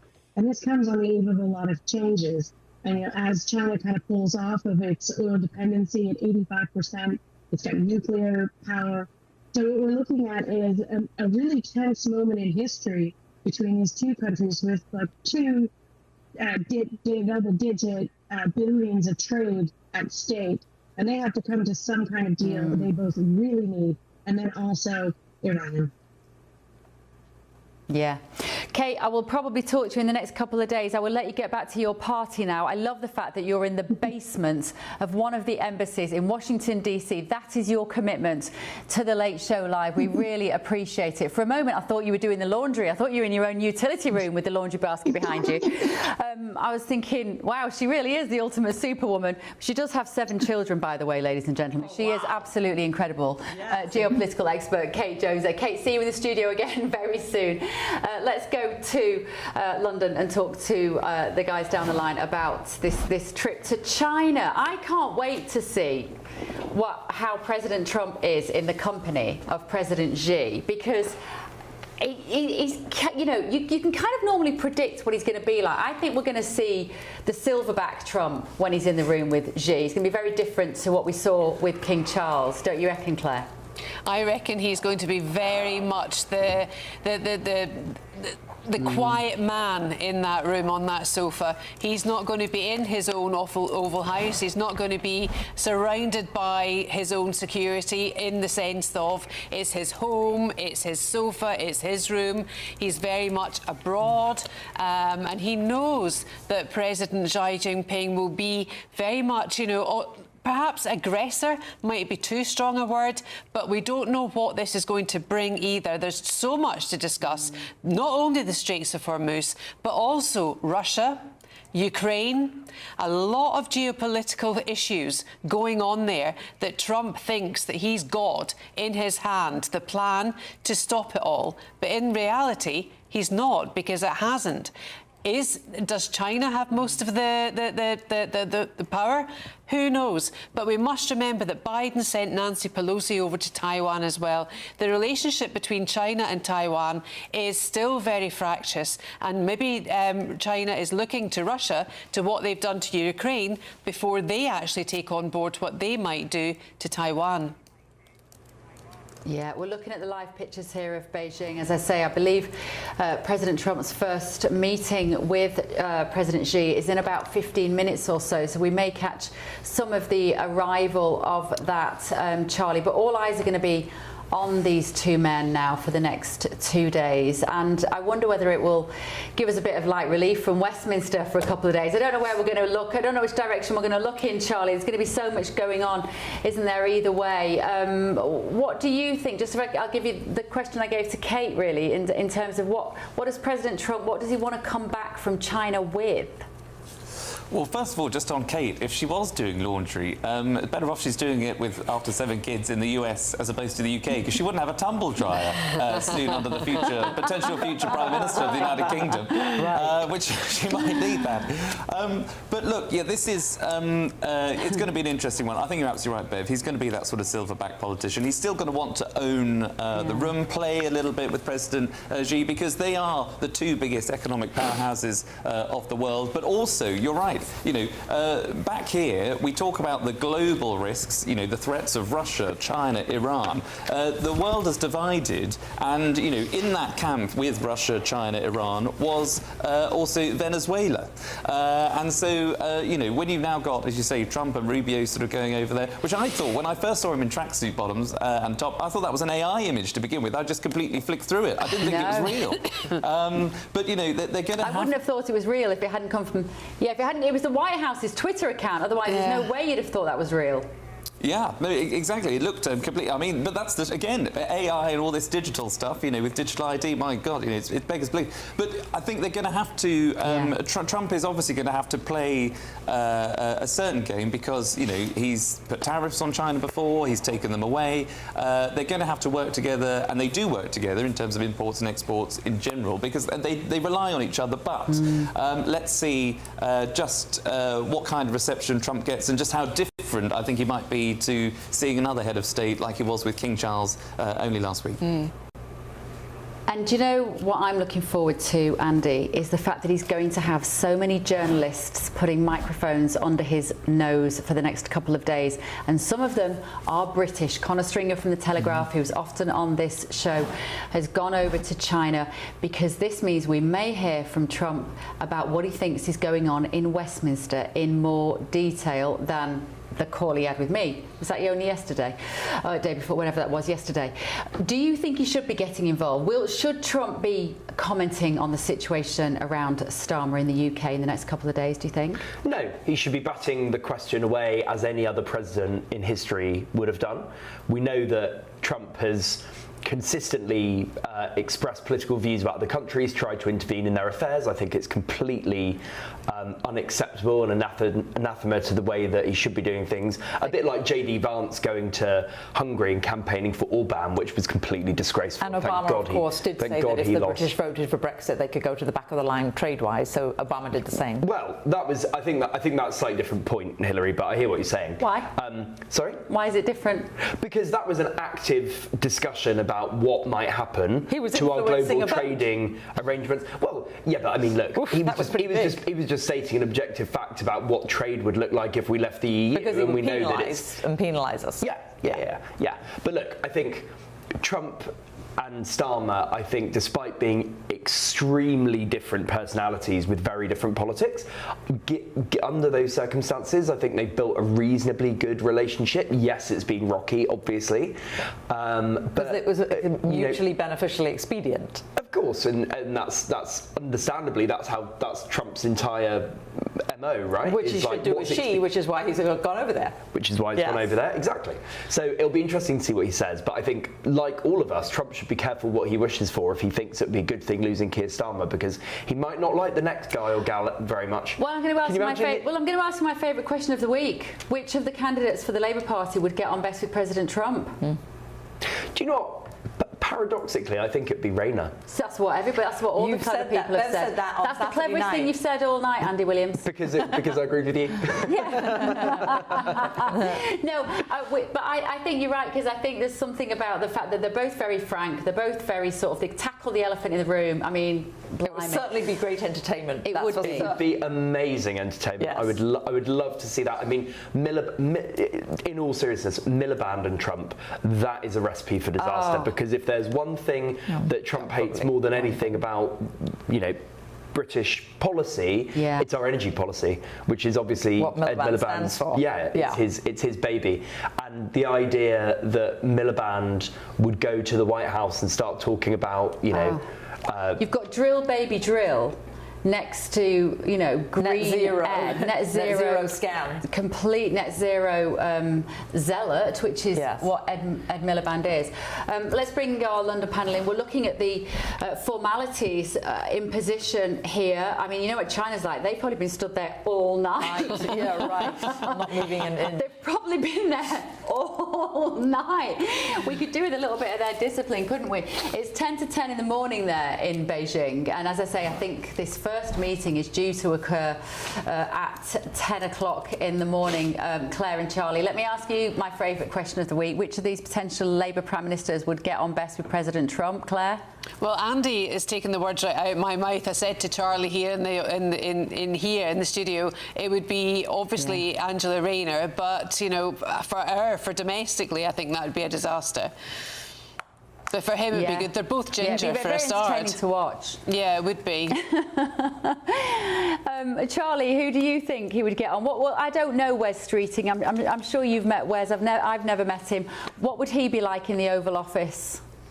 I think, look, the one thing about Wes is that he is a very good communicator, so he would be able to, I think, take the punches that Trump and he might be able to respond to some of the antics, and he will know fully well what Trump gets up to, so he might be able to handle that better. But there is something also, I know it's coming up to 3 in the morning here, so we're all sometimes a little bit deluded at this hour, but there might be something about Ed Miliband. You and me both, and it's only nearly 10 o'clock. There is something about Ed Miliband I can just see getting support in the UK, because there's a serious point here, if people in the UK are anti-Trump and they're anti the war in Iran, I've been very clear about my views. I think we should have done a lot more to help the US. But if there is a drumbeat of people in the UK thinking, oh, we don't want to go down the same route as Donald Trump, and you get Ed Miliband standing up to him, this caricature. It's a very, very good point. Standing up, Charlie. I'll just go.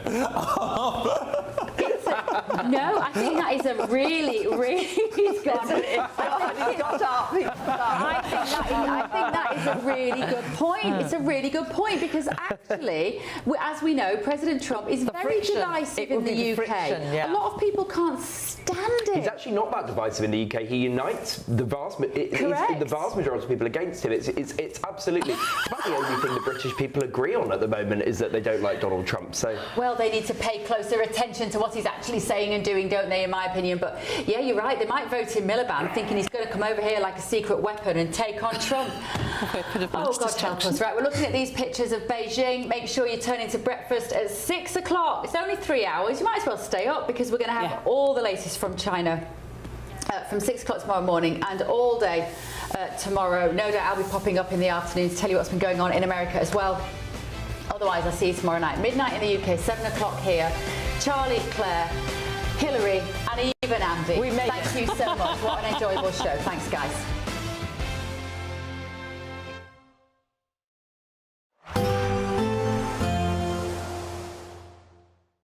Today, clouds overhead. Total zen within. Box Solar sponsors the weather on GB News. Hello, good morning. Welcome to your latest GB News weather update brought to you from the Met Office. Another day of sunshine and showers to come today, though the sunshine is going to be fairly limited, unfortunately, and so it's going to feel quite cool again for the time of year. We've got a brisk northerly wind that will be pushing through those showers.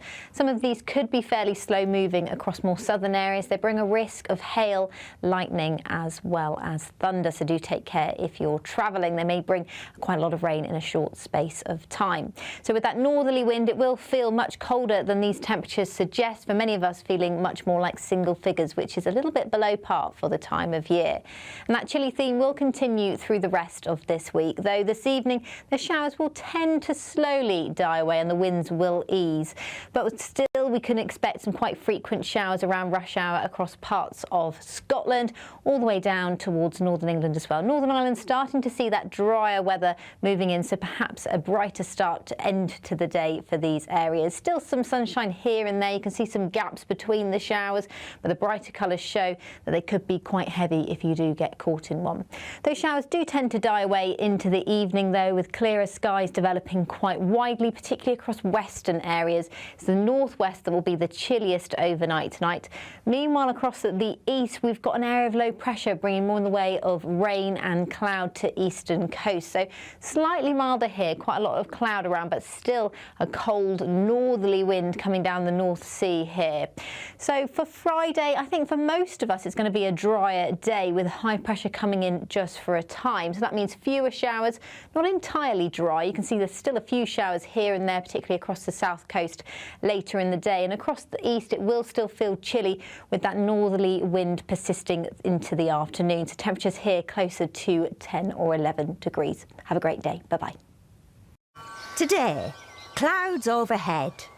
Total zen within. Box Solar sponsors the weather on GB News. 5 hosts, 5 opinions, 5 fearless debates, 5 unfiltered takes on the day's news. 5 reasons not to be anywhere else on Saturday night. This is the Saturday 5. You got me good there. Britain's biggest Saturday night TV show. It's not a bad brand. Yeah. Uncensored. Very, very racist tonight on the unpredictable. What does she say? Can you translate it for us? And always entertaining. And how can a country go from being led by William Wallace Saturday nights from 6 p.m. only on GB News, the People's Channel. Britain's news channel. You're going to want to stay tuned, trust me. Do you trust what you're being told? Good, because neither do I.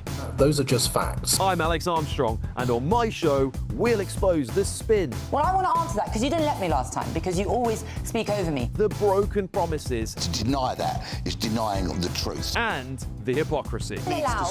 You think we can allow? Politics, policy, parliament. Nothing is off limits. No sugarcoating, no fear of offence, just the truth laid bare. Tune in every Saturday and Sunday at 9 p.m. for Alex Armstrong Tonight, only on GB News, Britain's news channel. Join me, Nana Akwe, for an informative, interactive news programme with a difference. It's fun. No, he didn't say that, Dave. I'm so surprised. I think there's an element of truth to that. Join me from 3 p.m. every weekend, only on GB News, Britain's news channel. Westminster's full of talk, but out here, it's the real world.